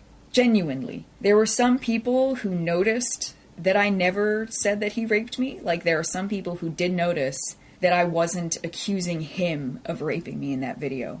But most people took it that way. Also, can I just say, I did not mean for anybody to lose their livelihood when I posted that video. In that video, I said, I do not want this to blow up, and I meant that. I thought it was going to be some, under the radar, that Tumblr post didn't blow up, but I guess it wasn't on YouTube. I didn't mean for it to blow up. I did not mean for him to be harassed and given death threats. As soon as day 1, I did not mean for people to go after Kayla and harass her. I hate where this has gone, and it is not at all where I intended for it to go. It breaks my heart that that is now being taken as a rape accusation, and that now it's harder for people to come forward about the things that they've been through. I genuinely did not mean for that video to be a rape accusation. It wasn't for accusing him of raping me. That wasn't the point of the video, and I did it all wrong. So I made part 2 to try to explain to people that it wasn't as rapey as they thought it had been. But then that just started a whole new shit show. I genuinely thought that people were going to be far more critical of me from day 1. I didn't expect people to rally behind me as quickly as they did. I did not expect that video to blow up. I did not expect people to turn against him. I knew he had a very loyal fan base. I thought they were going to be critical of me from day 1, and instead, I wasn't on the internet that day because I was fully convinced that I was going to be getting hate all day. And then one of my friends was like, dude, have you seen? And then they informed me that hundreds of people were leaving his Discord. Hundreds, if not thousands of people were calling him a rapist. I didn't want that to happen. I didn't want that to happen. I didn't mean that to happen. I genuinely didn't think that I was accusing him of rape, but I realized the way I did it, the way I said it, it was all wrong. When I came forward, I knew that every last sordid detail about my life would be aired to the public. Daniel seems to think that I thought he didn't have those videos anymore. He is incorrect. I knew he had everything. I knew he had our messages, my letters, my songs, the videos. I knew he had everything. So please, think about it logically. It makes no sense for me to falsely accuse somebody who I know has everything. It makes no logical sense. I stand to gain nothing from falsely accusing a man who I know can publicly destroy me. I knew he had everything. I sent him everything. I know people hold on to things, and the fact that he had sent me a cease and desist, and the fact that his lawyer had told me they were in possession of our messages, made it very clear to me that they were in possession of our messages. I did not come forward thinking he had nothing. I came forward knowing he had everything, and yet I still did it because I thought I was doing a good thing. I thought I was protecting people from getting hurt. And instead I just hurt thousands of people because I fucking worded that first video so wrong. I did not mean to accuse him of rape.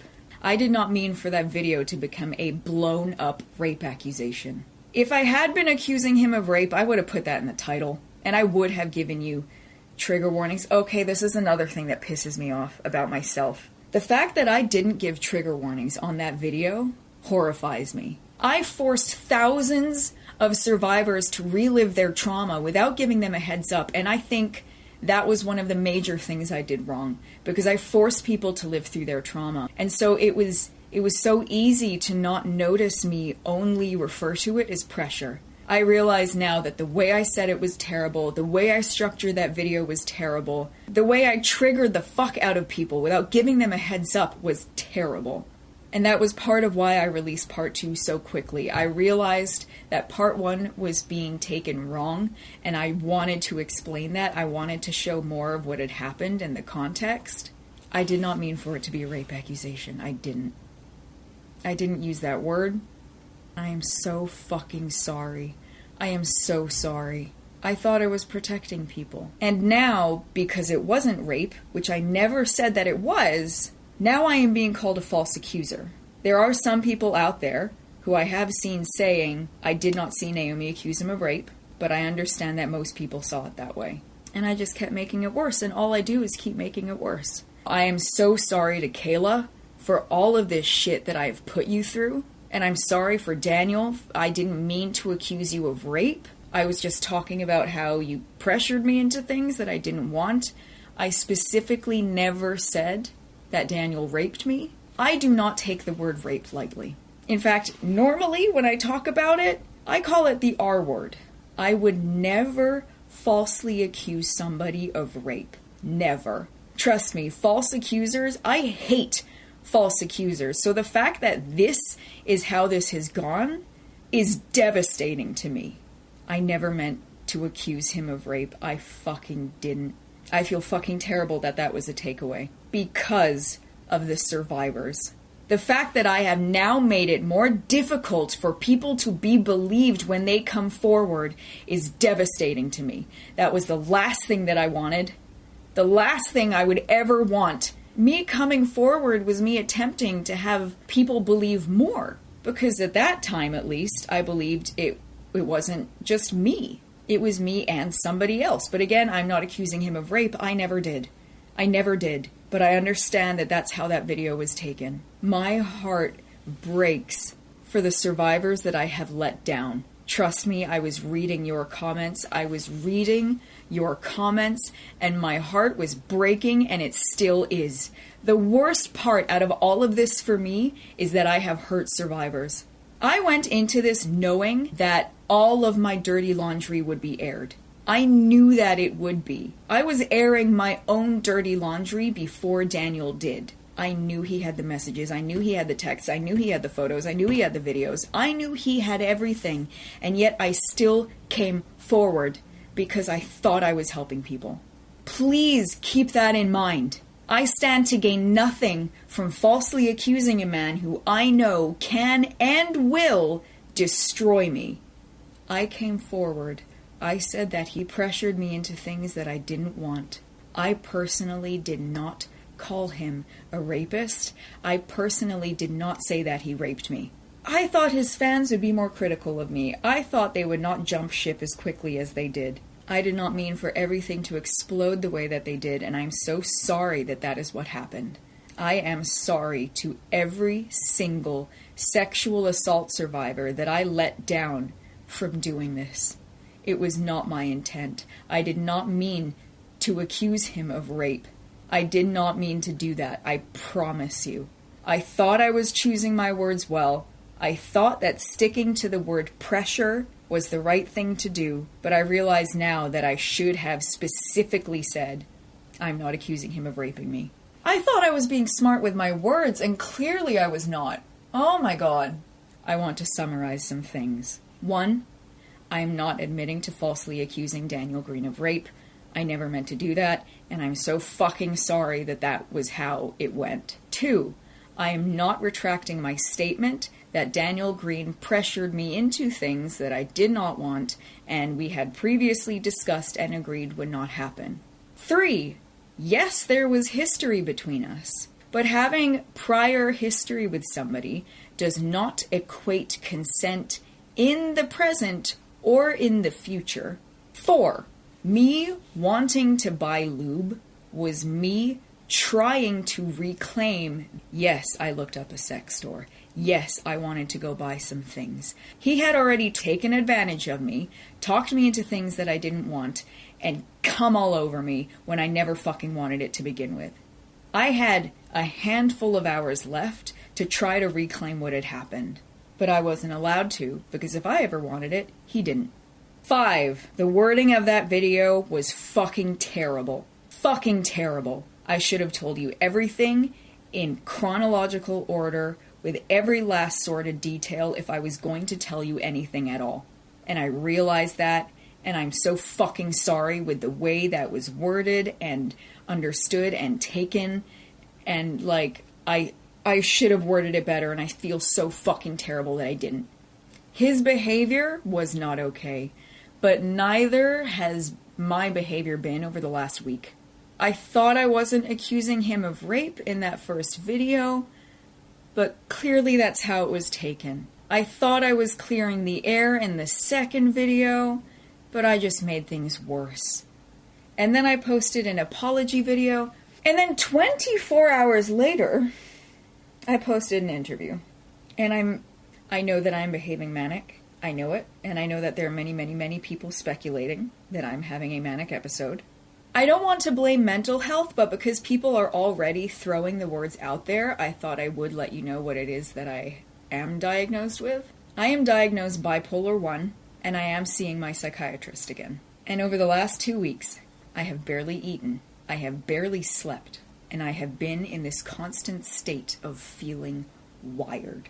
So for all of you that are calling me fucking unwell and psychotic and going through something, you are right. Posting and taking down and posting and taking down and making and filming and editing and posting and taking down, it is unhinged, unwell behavior, and I know that, and I am seeking help.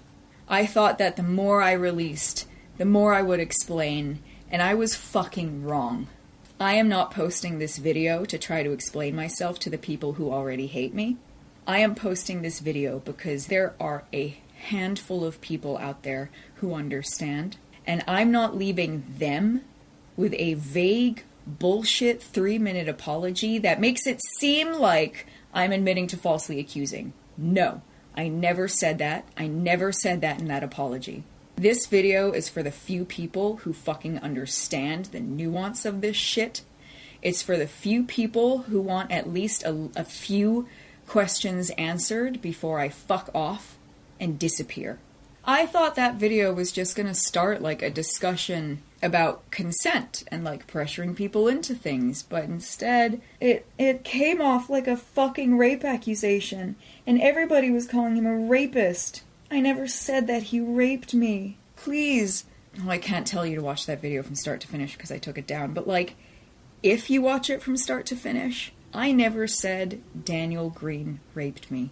All I ever said was that Daniel Greene pressured me into things, but I know for every survivor that I just triggered, I understand that hearing me describe what he did sounded like rape. There's nothing I can do. There's nothing I can do to make it better. I do not regret trying to come forward for the right reasons. I do not regret that. But I thought I was doing the right thing. For those of you that have managed to watch this entire thing, I thank you. I thought I was doing a good thing, and instead all I have done is hurt people, and all I did was hurt survivors of sexual violence, and that is the part that breaks me. That is the part that breaks me the most. I want to apologize to every single one of Daniel's fans and friends who jumped ship immediately. People were crying. I didn't mean for it to explode the way that it did. I promise you. And no matter what history he and I had, he promised me nothing was going to happen. Even if he genuinely thinks that I was sober, I still tried to talk him out of it. He still pushed me over and shoved his tongue in my mouth. He still tried to stick his penis in me repeatedly, and I still pushed his penis away repeatedly. Even if he thought I was sober, all of that is garbage behavior on his part.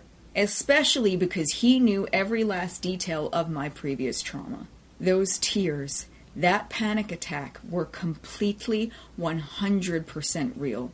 I was not faking that. And I understand that to some people, what he did to me in Vegas is insulting. But to me, it was incredibly fucking real. And there are a handful of people out there who are SA survivors, who feel seen by this entire story from me, who have been sending me messages saying, I still believe you, I have seen every video, I have seen his video, and I still stand behind you that what he did was wrong. I am so thankful for those people. I am so thankful for the people who are looking at this from a neutral lens. I hope I have answered some questions in this video, and I hope I have made it very clear to survivors of sexual assault that I did not mean to hurt you. I did not want to hurt you. That is the last thing I have ever wanted, and the fact that it is now harder for people to come forward devastates the shit out of me. I stand behind standing up for yourself. I stand behind refusing to be silenced. I stand behind coming forward because you genuinely think that you're going to be helping other people. What I do not stand behind is the way I handled it over the last 2 weeks and how fucking manic I have been, making videos, posting videos, taking them down, editing. This is now apology video number 13. I am sorry to every single person that I have hurt in this. It was not my intention. I am so sorry.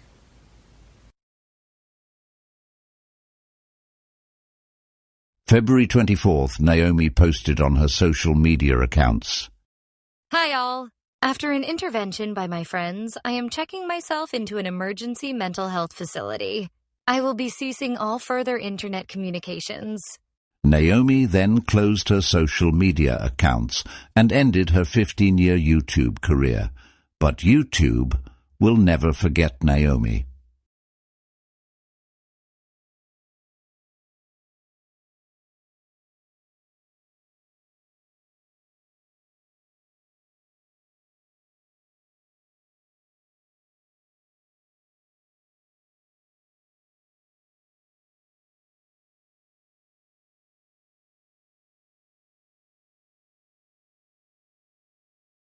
Not only on YouTube, but also in chat rooms will the Naomi vs. Daniel saga long be remembered. Reddit alone has archived enough discussions about them to fill a book. Typical excerpts. It looks like the end of the saga. I hope Naomi gets the help she needs. The way she has handled this seems to me to be borderline self-harm. Wishing the best for Daniel's fiancé and absolutely nobody else involved in this. I have no doubt Naomi has mental health problems and deserves treatment, but false accusations are harmful. His booktuber friends immediately started making virtue-signaling statements or videos and gaining subscribers for them, while Daniel lost 30,000 subscribers. Naomi lied and manipulated the audience and fooled everyone multiple times, but then she shat in her own bed. I was fooled, so I don't blame anyone else for being fooled. I'm all for supporting victims and giving them support, but Naomi shouldn't have a platform. Cheating is small potatoes compared to false assault claims. Naomi is so unwell mentally that she doesn't know what she's saying and is unable to follow a logical train of thought. She says she's not accusing Daniel of sexual assault. Then she says she didn't give consent. She says she didn't say no or fight him off. Then she said, "I'm not having sex without lube, and I was pushing him away." She claims it wasn't assault, and she's sorry. Then she says it was traumatizing. People with borderline personality disorder are extremely erratic in their emotions and also in their memories. When I watched her videos, at first my heart broke. By the end I thought, this girl is a nutcase. Same here. The whole issue stemmed from the fact that Naomi was working with a personal definition of consent, which could be changed after the act itself. If you were to accept her framing, then it was assault, since Daniel didn't end up getting into a relationship with Naomi. However, most people don't operate on this malleable definition of consent. Then she claimed that she was not sexually abused, but that it wasn't consensual, which is an oxymoron. Either there was no consent and you were assaulted, or there was consent and you weren't assaulted. What a piece of dog shit Naomi is. Yeah, she needs help. Far too many people have defended Naomi by talking about her mental health. I feel like she's getting that grace because she's a woman. I don't think a male would get that defense. Naomi sounded like she has borderline personality disorder, bipolar disorder, or a narcissistic personality disorder with attention-seeking behavior. Yes, sex workers can be raped, but they tend to go to the police, which she didn't do. Then she reenacted it. That was disgusting and not how someone who was sexually abused would behave, but someone who is bragging how hot she is compared to the girlfriend. And then she sends this to the girlfriend. It's sick, twisting the knife in her. What the girlfriend went through is awful, and the guy was an asshole to his girlfriend. I'm glad he worked on himself and built up their relationship to the point they are marrying each other. But to have this vindictive leech of a woman come in to drag them down is horrible. I cannot imagine going through that, especially since it would affect them socially, affect their relationship, and affect their business. Did anyone else react to the way Naomi spoke? Every part of me screamed bullshit with her fake sobbing. Who are her fans? I'm becoming more interested in their psychology than in Naomi herself. I was a follower of hers on Instagram and DeviantArt for years. Not anymore. She's a talented artist, but also legitimately, seriously, mentally ill. She made a post a few weeks before this incident talking about how she needed her psychiatric medications upped and that she was having mood swings. If I had been raped, I would have called the cops or a women's crisis center, not sent an accusatory video into the world. I am not saying Naomi should have been disbelieved immediately, but wow. First going straight to the public is not something I would do. Why the fuck did she do all this? Do we know? No, we don't know. On her social media, she often talked about having bipolar disorder and was talking about being insufficiently medicated just a few weeks before this mega crash-out. I never imagined she would get this bad. As a woman, I can understand having regrets about sleeping with someone who is in a relationship, but this was just beyond messed up. I hope Naomi gets the help she clearly needs. Why would someone choose to be a sex worker if sex is painful? She didn't have much of a YouTube career. Her videos are not of the popularity to bring significant income. She was also a tattoo artist and was pretty good, but seemed to work on that sporadically. She seems to be the kind of person who jumps from passion to passion without settling into anything as a career. I'd followed her YouTubes in the past, but I stopped a few years ago because her sexual content was annoying. But it all makes sense now that her real income came from sex work.